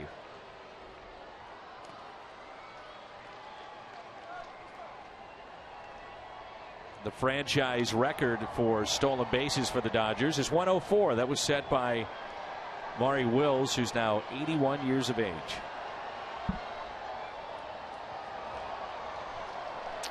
So, still a bunting instructor for the Dodgers, and I've heard Maury Wills put on a demonstration on bunting, and still at 81, he can outbunt just about anybody. Mark Ellis said that's the guy that taught him, and he's learned how to be a better bunter in the last couple of seasons because of Maury Wills. 1-2 the count. Evens it up on Gordon. 2 balls, 2 strikes. I'm sure we're going to see a major league debut of Jorge Rondon today. But Seth Maness is getting better and better. Inside fastball. Fought it off, hit to short, and a forced play at second, and they just get him. Scoreless frame put up by Seth Maness. Sends us to the 7th. Dodgers on top.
Six to nothing Los Angeles. Shelby Miller last 5 innings. Matt Carpenter is 3 for 3. 3 of the Cardinals' 4 hits today. Kershaw 6 innings, 4 hits. He has struck out 11. Andre Ethier with a big blast in this game. That was in the 5th. Ethier with a 3-run homer. And that's your Mazda game summary. Kershaw now up to 27 consecutive scoreless innings. You mentioned it. It was Orel Hershiser. He had 59 to break Don Drysdale's record. I think the amazing thing when you look at Hershiser's mark is that 41 of his 59 innings came on the road. Shane Robinson is the first out. The night that he broke the record, it was in San Diego. Orel Hershiser on the mound. He went 10 innings in what would be his final regular season start that year. And he had said prior to the game, I hope that I get to 59, or rather 58 at the time, and tie Don Drysdale, who, by the way, was in the booth that night. Broadcasting it. And he said, the heck with that, I want him to break it. If he goes this far, he should break it. Something Kershaw may break in today's game is his strikeout. Most strikeouts per game. 13. There's Rondon. 3rd time he's been called up this year, but he has not made an appearance on the mound, so it will be a debut. Cardinals actually looked at Rondon for the potential start that was given to Marco Gonzalez.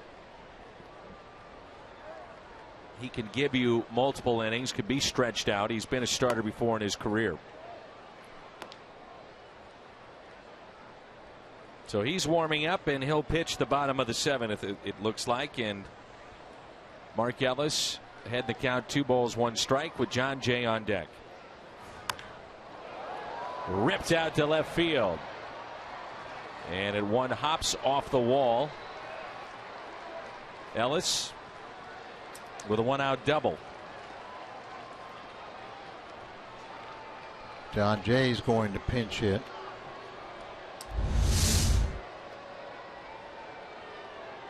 This pitch is to Ellis. Fastball up, a little more of the plate. He just turns on it and rockets it.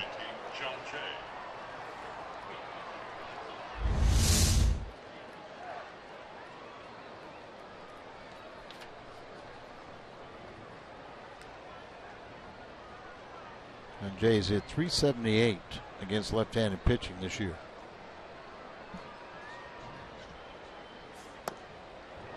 That's strike 1. It's tops in the National League with a minimum of 25 at bats. He's got, what, 74 bats against lefties. But they're not named Kershaw. A single could snap that consecutive inning streak put together by Clayton Kershaw. 1 ball, 1 strike. I think it's been a very solid year right now for John Jay. Comes in hitting .299. 1 home run. And he's driven in 20. And he's starting to see the bulk of the playing time in center field, as he should, I would think. He's earned it. The way he swung the bat, yes. Ellis is getting a big lead right after the pitch from Kershaw, that secondary lead. It's one thing Jose Oquendo is always trying to stress with those runners out there at second base. You know, get that big lead. And they do have the plus throwing arms in the outfield here. Right-hander throwing in the Dodgers pen.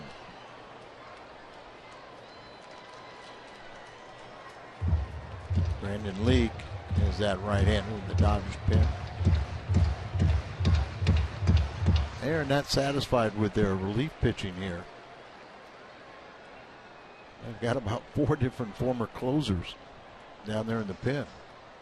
League being one of them. 1-2 taken high. Former Cardinal Chris Perez, Brian Wilson, and Kenley Jansen are the 4.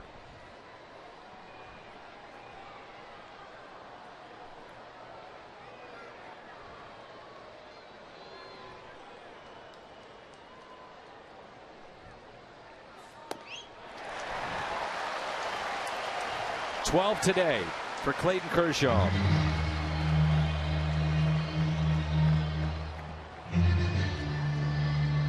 July 14th, Home Run Derby on ESPN. Remember, you can still vote for the All-Star Game through July 3rd.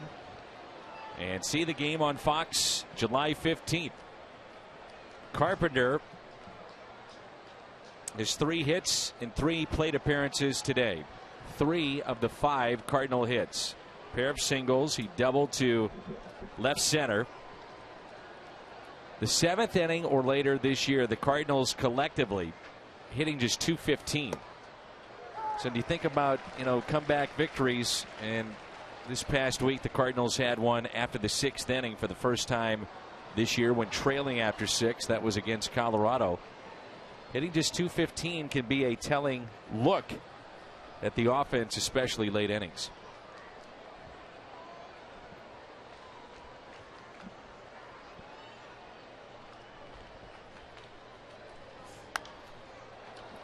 Nothing at 2.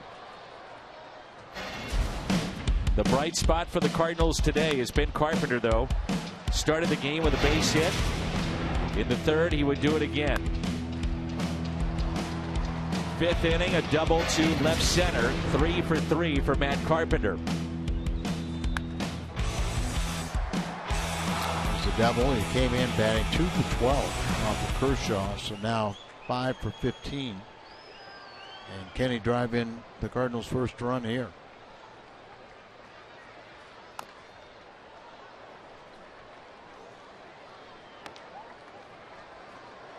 Normally when Carpenter has this type of game, the Cardinals are very pleased and the table setter, and he's come to run the score, but Kershaw has been able to handle the next 3 batters. Well, you get the feeling that they're going to let him either walk away with no runs or the 1, but it's up to him to continue this scoreless inning streak, maybe his final inning of work. It was pitch number 108, up by 6 runs, no need to press the issue. Exactly. Don Mattingly's just saying get out of it with the shutout. If he gets through this 7th inning, it'd be what, 28 scoreless innings? This is his 7th career game with at least a dozen strikeouts. That ties Fernando Valenzuela 4th most in Dodgers history. And his single game best in strikeouts was back April 15th, 2009 against San Francisco with 13. So he could tie that with a strikeout here.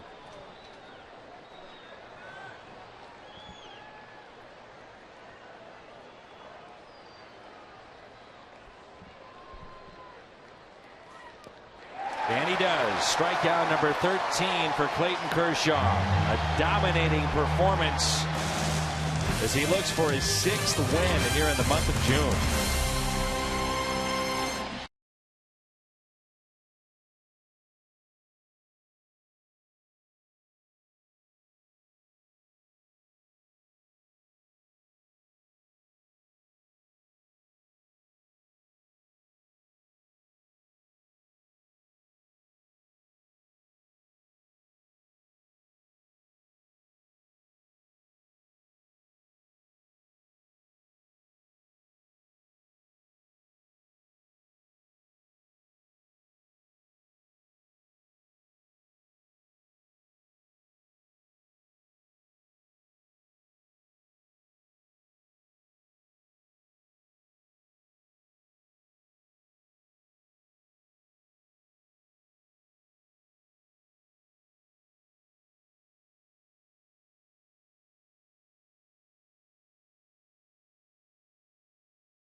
Game 4 of the NLCS. Rosenthal would close it out. The Cardinals are closing out a frustrating portion of their road trip. It'll take them through the northern portion of California beginning on Tuesday night. All 3 games will be on Fox Sports Midwest. Chevy Cole to the pen. Cardinals optioning Eric Fornatero to AAA. And the Redbirds recalled Jorge Rendon from Memphis. So this will be his major league debut. He's from Venezuela. Spent time in the Dodgers minor league system. Signed with the Cardinals because at the time he was added to the 40-man roster and a chance to come to the big leagues. Well, he's done it in game number 83 of this 2014 campaign.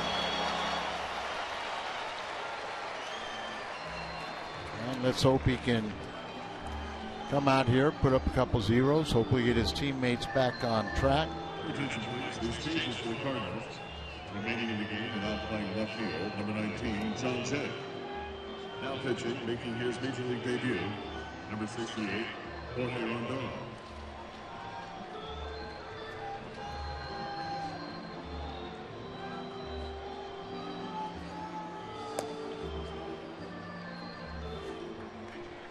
Leading off the bottom of the 7th for the Dodgers, right fielder, number 66, Yasiel Puig.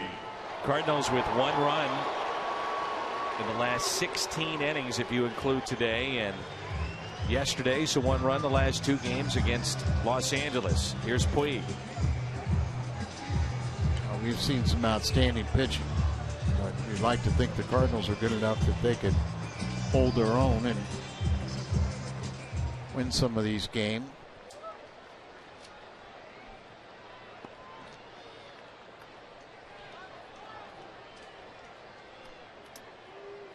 Absolutely dominating performance by Clayton Kershaw. And he got the birthday pitching coach talking to Kershaw.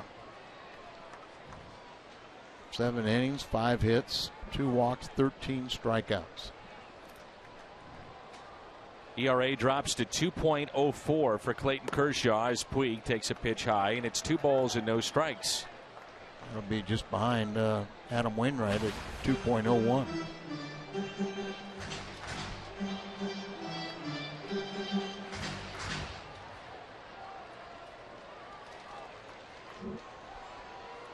John Jay stayed in the game. He's in left, and the 2-0 pitch taken for a strike. 2-1. Puig this afternoon with 2 runs scored. Caught looking on the outside corner back in the 1st. Walked and scored in the 4th. Doubled and scored in the 5th. The 2-1. Fly ball out to right. 1 away here in the home half of the 7th.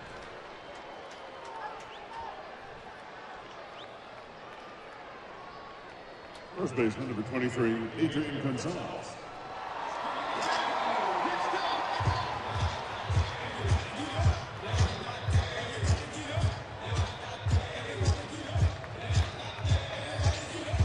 RBI single for Gonzalez back in the 5th. Scored a run as well. Bunted his way on against the shift. And scored in the 4th. The Cardinals do have a shift on, but not as pronounced as it was earlier in the game when Gonzalez beat it with the bunt. Probably still could bunt it with beat it with a bunt, but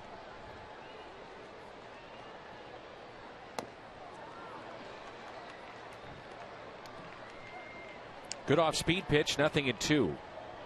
Rondon has been at Memphis for parts of the last 3 years, so that time he gets a chance to see what he can do at this level. Ellis from the outfield grass.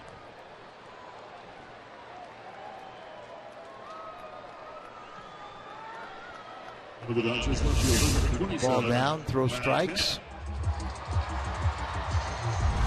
You can have success here.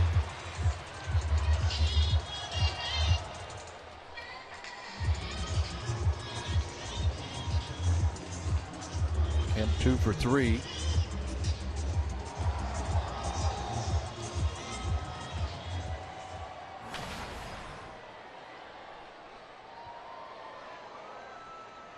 RBI single in the 4th. Scored a run in the 5th following a double. And RBI was knocked in the first run of this ball game. As we really had a pitcher's duel at the beginning of it. The first third of the game was outstanding.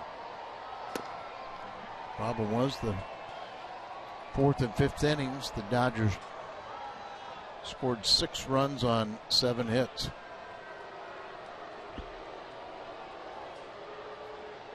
See how they want to approach this at bat with fastball away. Matt Kemp.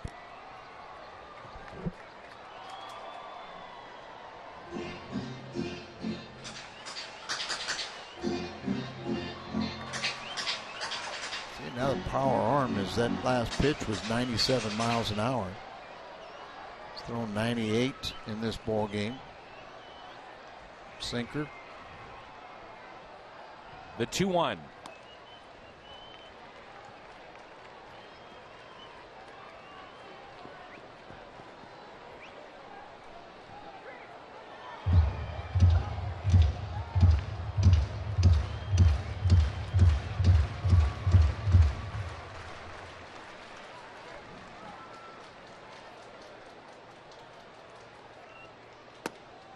And it's a 2-out walk. Dodgers have received 4 walks today. Center fielder number 16, Andre Ethier. You know, the Cardinals keep Jay in the game in the 9th spot in their lineup, and Rondon goes in Holiday's spot. Yeah, I mean, when so he's due up first, and you would have to assume they're going to pinch hit for him. I would think. That's what you would think, but I mean, if they, I understand getting Holiday out of the game, give him a little breather, but I think we all wanted to see a little hot foot.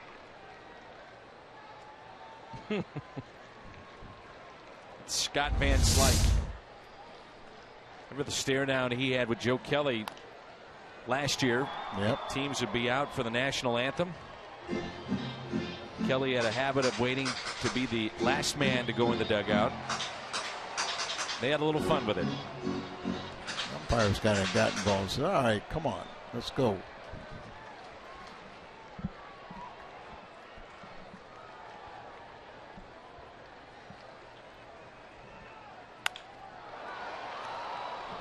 Peralta goes across the diamond and gets Andre Ethier. Hit the 3-run homer back in the 5th. Getting it ready. The hot foot.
All right, so if the Dodgers can hold on, San Francisco loses. The Dodgers find themselves in first place of the National League West. If the Cardinals would lose this game, Cincinnati holds on. They're tied with the Reds in the Central. Brandon League will take over his 34th appearance. He has 1 win and 3 decisions, 2.11 ERA. He's a ground ball specialist, former closer. He had 37 saves 1 year for Seattle. Started the season last year as the Dodger closer and then lost that spot. But still could be a reliable reliever. Scalzo pinch hitting. So Rondon, a scoreless frame to begin his major league career. Congratulations. We are in the 8th. Clayton Kershaw's June finishes up with a .82 ERA in 6 starts. 44 innings. He struck out 61. And in those 44 innings, he walks a total of 4. Wow. 7 innings today as he strikes out 13. Tied a career high for him for a single game. And he, as you said, may have pitched his team into first place. He won 2 of the last 3 Cy Youngs Kershaw has won, and he's got to be one of the leading candidates again this year.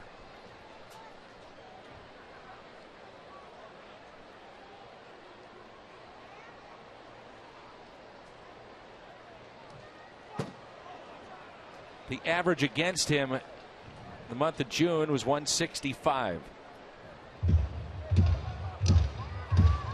2-2 the count on Daniel Descalso, who is from the San Francisco area, so I'm sure he's looking forward to heading back home tonight. Off day tomorrow for the Cardinals, then they'll take on the Giants, beginning with Tim Lincecum on Tuesday night. That's out of play. It's Marco Gonzalez and Tim Lincecum in game 1. Adam Wainwright, Ryan Vogelsong in game 2. And then the day game on Thursday, Carlos Martinez and Madison Bumgarner will return home on Friday, the 4th of July, and great giveaways all weekend long. Grounder up the middle, and Descalso is the first out. Scott Van Slyke with the hot foot. As we were heading to break, they were getting ready to apply the fire to it. Oh, wow.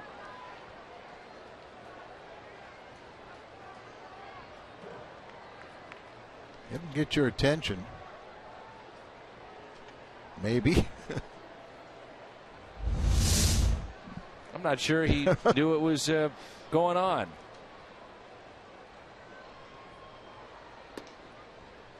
Does look a little dangerous with those polyester, pants all the way down. You wonder what a match would do to those.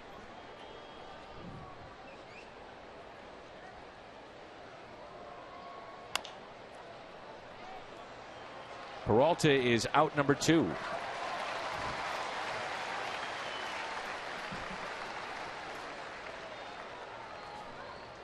Next time you're looking to pick up great seats to the game, head to StubHub, and you can earn 2% back in fan rewards on every purchase, including Cardinals tickets.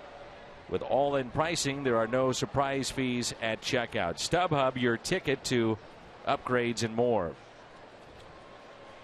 Jason Mott throwing in the Cardinals pen.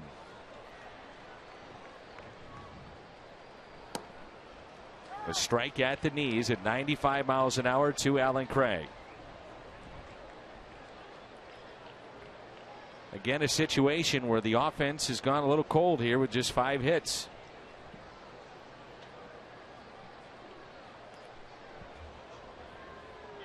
You're about 30 days away from the trade deadline, and John Mozeliak and his staff trying to figure out exactly what direction they want to go. Now, John is looking at those waiver wires, making conversations with different general managers. He'll try and right the ship. I give him a little bit of a help, but something is definitely missing right now.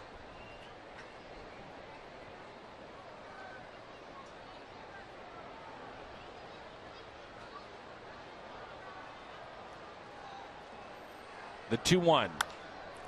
Lined into right, and a base hit for Craig.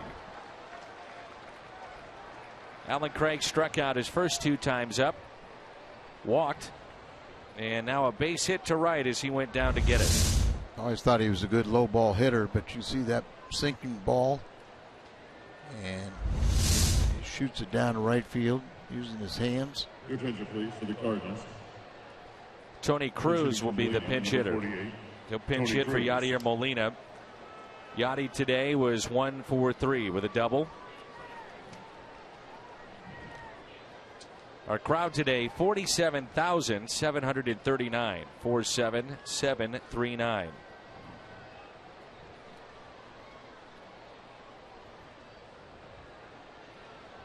Cardinals are left with Matt Adams on the bench. Only position player left.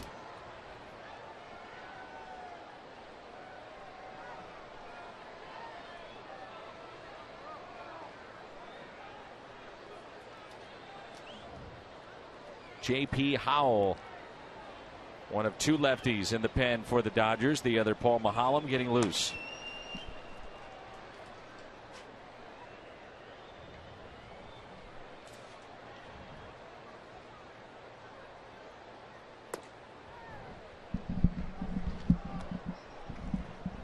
Right after the All-Star break in St. Louis, we'll see the Dodgers make their lone visit to Busch Stadium. The first series after the break.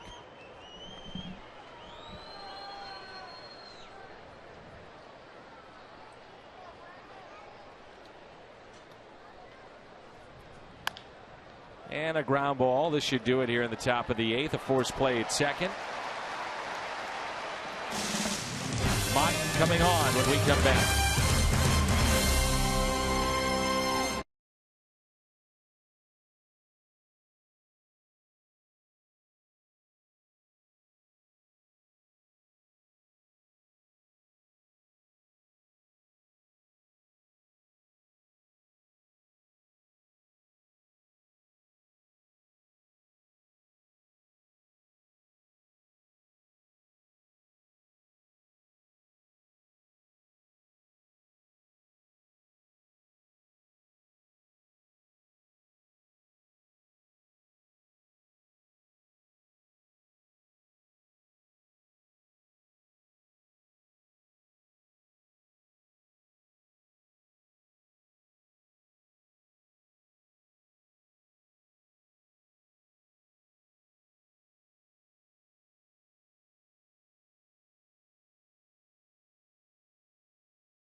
Brought to you by Bud Light Lime, the perfect beer for whatever happens.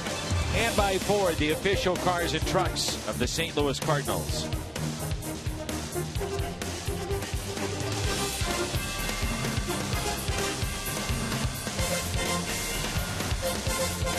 Malibu. Welcome back to Cardinals baseball. Tony Cruz takes over behind the plate for St. Louis. Jason Mott takes over on the mound. Cardinals trailing 6-0 and on the verge of dropping 3 of 4 against the Dodgers. And Descalzo stays in the game. He's playing third base behind Jason Mott. 14th appearance for Motter. Coming back from Tommy John surgery, this is a good opportunity for him. He hadn't pitched since Tuesday. And the new battery, get Holiday, Carpenter, Molina off their feet a little bit. Get them just a couple innings of rest. You know, sometimes off days hit at bad times, and other times they hit on good times. And I think tomorrow will be a good off day.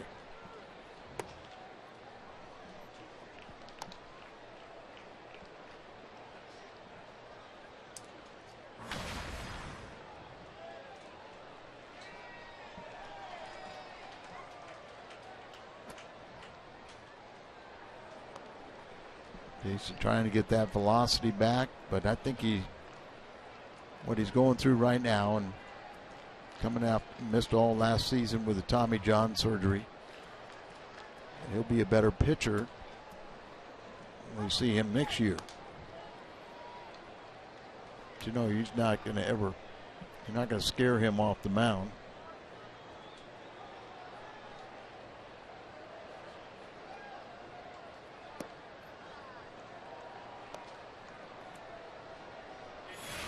Juan Uribe.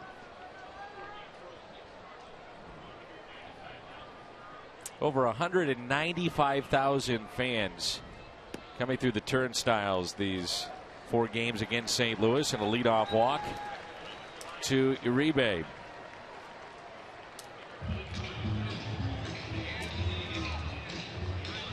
That's one thing Jason doesn't want to do is walk people.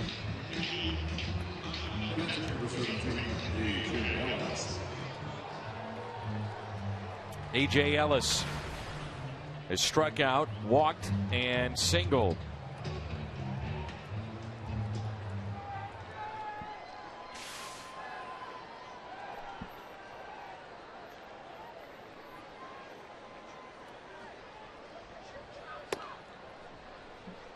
You know, Dan, that A.J. Ellis and Kershaw are so much on the same page, and Kershaw does exactly the same thing every time he warms up.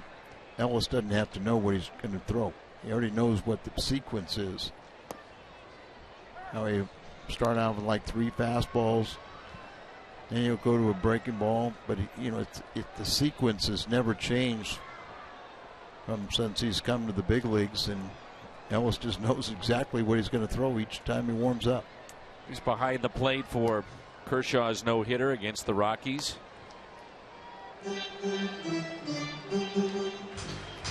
As great as Kershaw has been in his career, you can make a case this is the best stretch he's ever had. Well, I think Dodger personnel will tell you that for the whole month. The 2-1 lifted in the air, shallow right center field. The catch made. And there's one away. Uribe back to the bag at first. This copyrighted telecast is presented by the authority of the St. Louis Cardinals. It may not be reproduced or retransmitted in any form, and the accounts and descriptions of this game may not be disseminated without the express written consent of the St. Louis Cardinals. Al Raboski, Jim Hayes with us, Dan McLaughlin, and the Dodgers leading by the score of 6-0 here in the bottom of the 8th. Runner at first, and the pitch taken for a strike.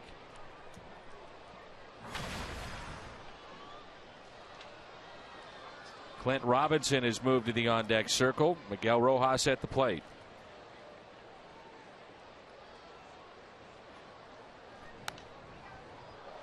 The Reds sweep the Giants at home, and it was a 4-game sweep. Last time that happened to the Giants was 1996. They were playing at Candlestick.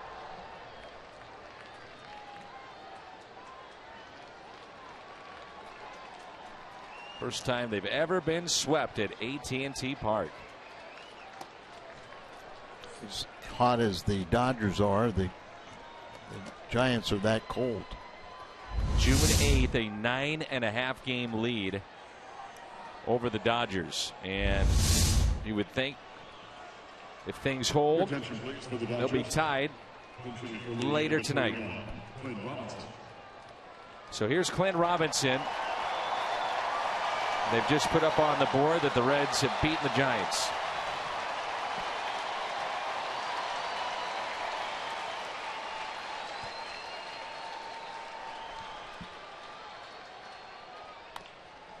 First pitch is pulled foul.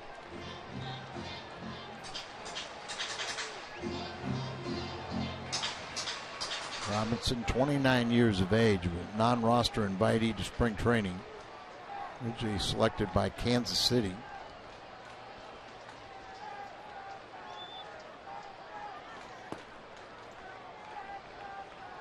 One ball, one strike. Justin Turner had to go on the DL. Carlos Tranfel was brought back. They have Crawford on the DL right now. Ramirez not playing every day. However, their pitching is put together and not dealing with injuries.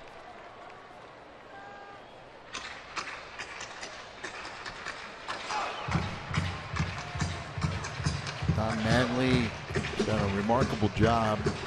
You talk about the personalities of his team, the fact that they have the highest payroll in the history of baseball. They're like $242 million. They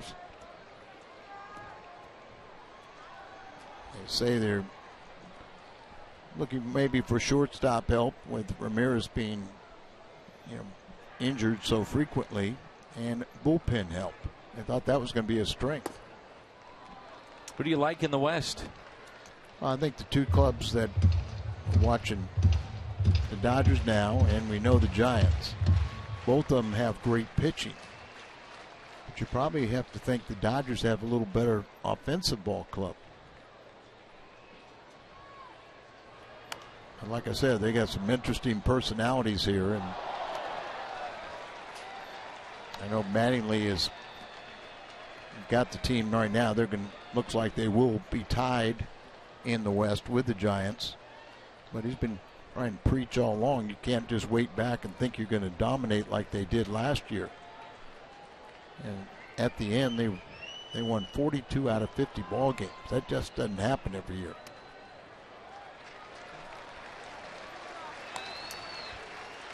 Extends the inning to D. Gordon. Runners at first and second. It's like kind of like the Cardinals are sitting here saying somebody can put pressure on Milwaukee. You don't know if they can hold up to that pressure. Well, the Giants had such a great start. They had sole possession of the National League West since May 7th, and now they have dropped 15 of their past 19. Worst record in all of baseball since June 9th. The Cardinals will see San Francisco beginning on Tuesday night. Gordon on the first pitch, rounds to second. That'll send us to the ninth as the Dodgers strand two. Mott a scoreless inning. 6-0 Dodgers.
He pitched with the Cardinals back in 2002, and he went 2-0.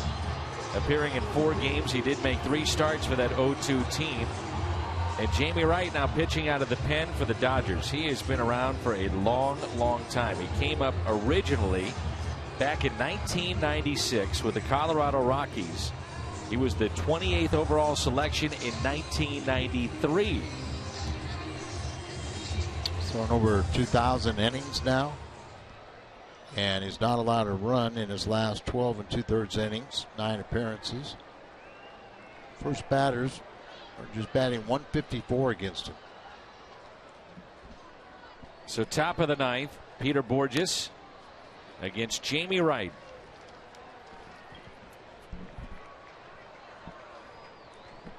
Comparison to last season, the offense has really struggled. 21 times, 1 run or less. This would be the 8th shutout if it's completed.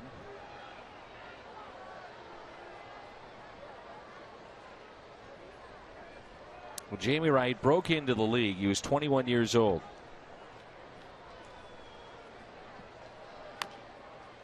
He has spent parts of 18 seasons in the big leagues. In terms of Major League service time, he has over 15 years. And how many different teams has he been with? I believe it's 10. Rockies, Brewers, Cardinals, Royals, Giants, Texas, Cleveland, Seattle, the Angels, Tampa Bay, and now the Dodgers. And that one scoots on through for Peter Borges. A reminder, we have the World Cup watch party coming up from Ballpark Village, and that will be on Tuesday. Come on by at 3 at Ballpark Village and stay at the Village and take in Cardinal baseball later that night. Tim Lincecum, fresh off his no-hitter, facing the Cardinals and Marco Gonzalez.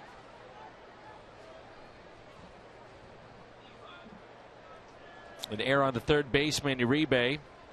First error in 10 games. And his 4th this year. Runner at first, nobody out. 6-0 Dodgers.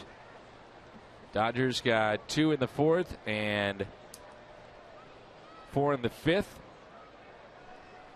Highlighted by the Ethier home run, a 3-run blast, and that's hit out of play. Robinson is hitless today. Pair of strikeouts, also grounded out to third. 0-2 the count.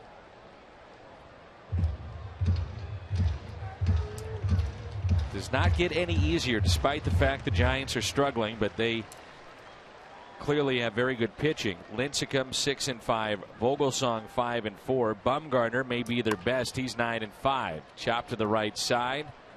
Gordon ranging to his left over to Gonzalez for the out. No surprise here, our Budweiser player of the game, Clayton Kershaw, as he strikes out 13. And he will pick up his 6th win alone in the month of June. 7 innings, 5 hits, walked 2, struck out 13 in 109 pitches. Clayton Kershaw trying to pick up win number 9, and he's 2 outs away from doing it.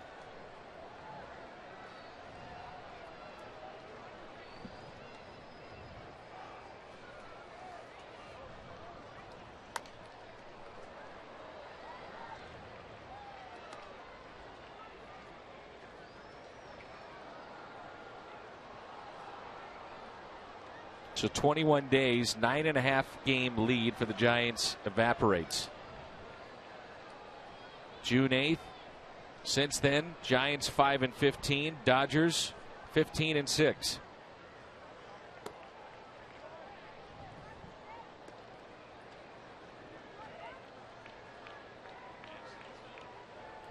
Jamie Wright, first time he ever walked in the Cardinals clubhouse.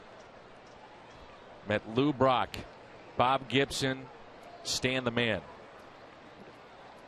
I said, is it like this every day? Get your attention.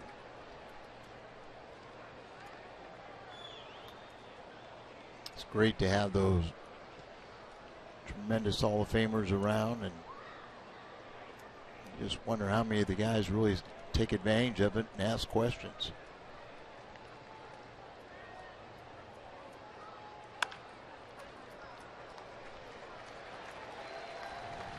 2 down.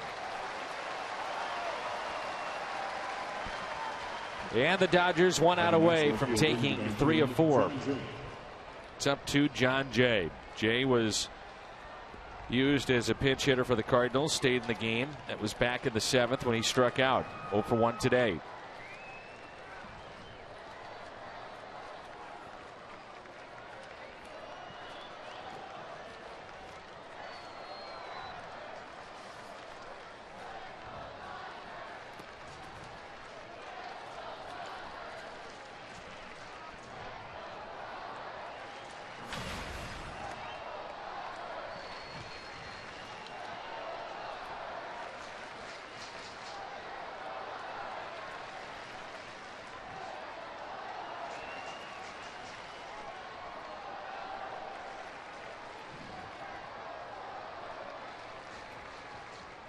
One-0 pitch to John Jay. Ground ball left side. Uribe makes the play. The Dodgers win it. They take 3 of 4. They blank the Cardinals 6-0. 2 shutouts against the Cardinals in this series. 8th time the Cardinals have been shut out this year. And the off day will be perfect timing for the club. On to the postgame show. Pat Perez standing by. Miller takes a loss. He's 7-7. Kershaw 9-2.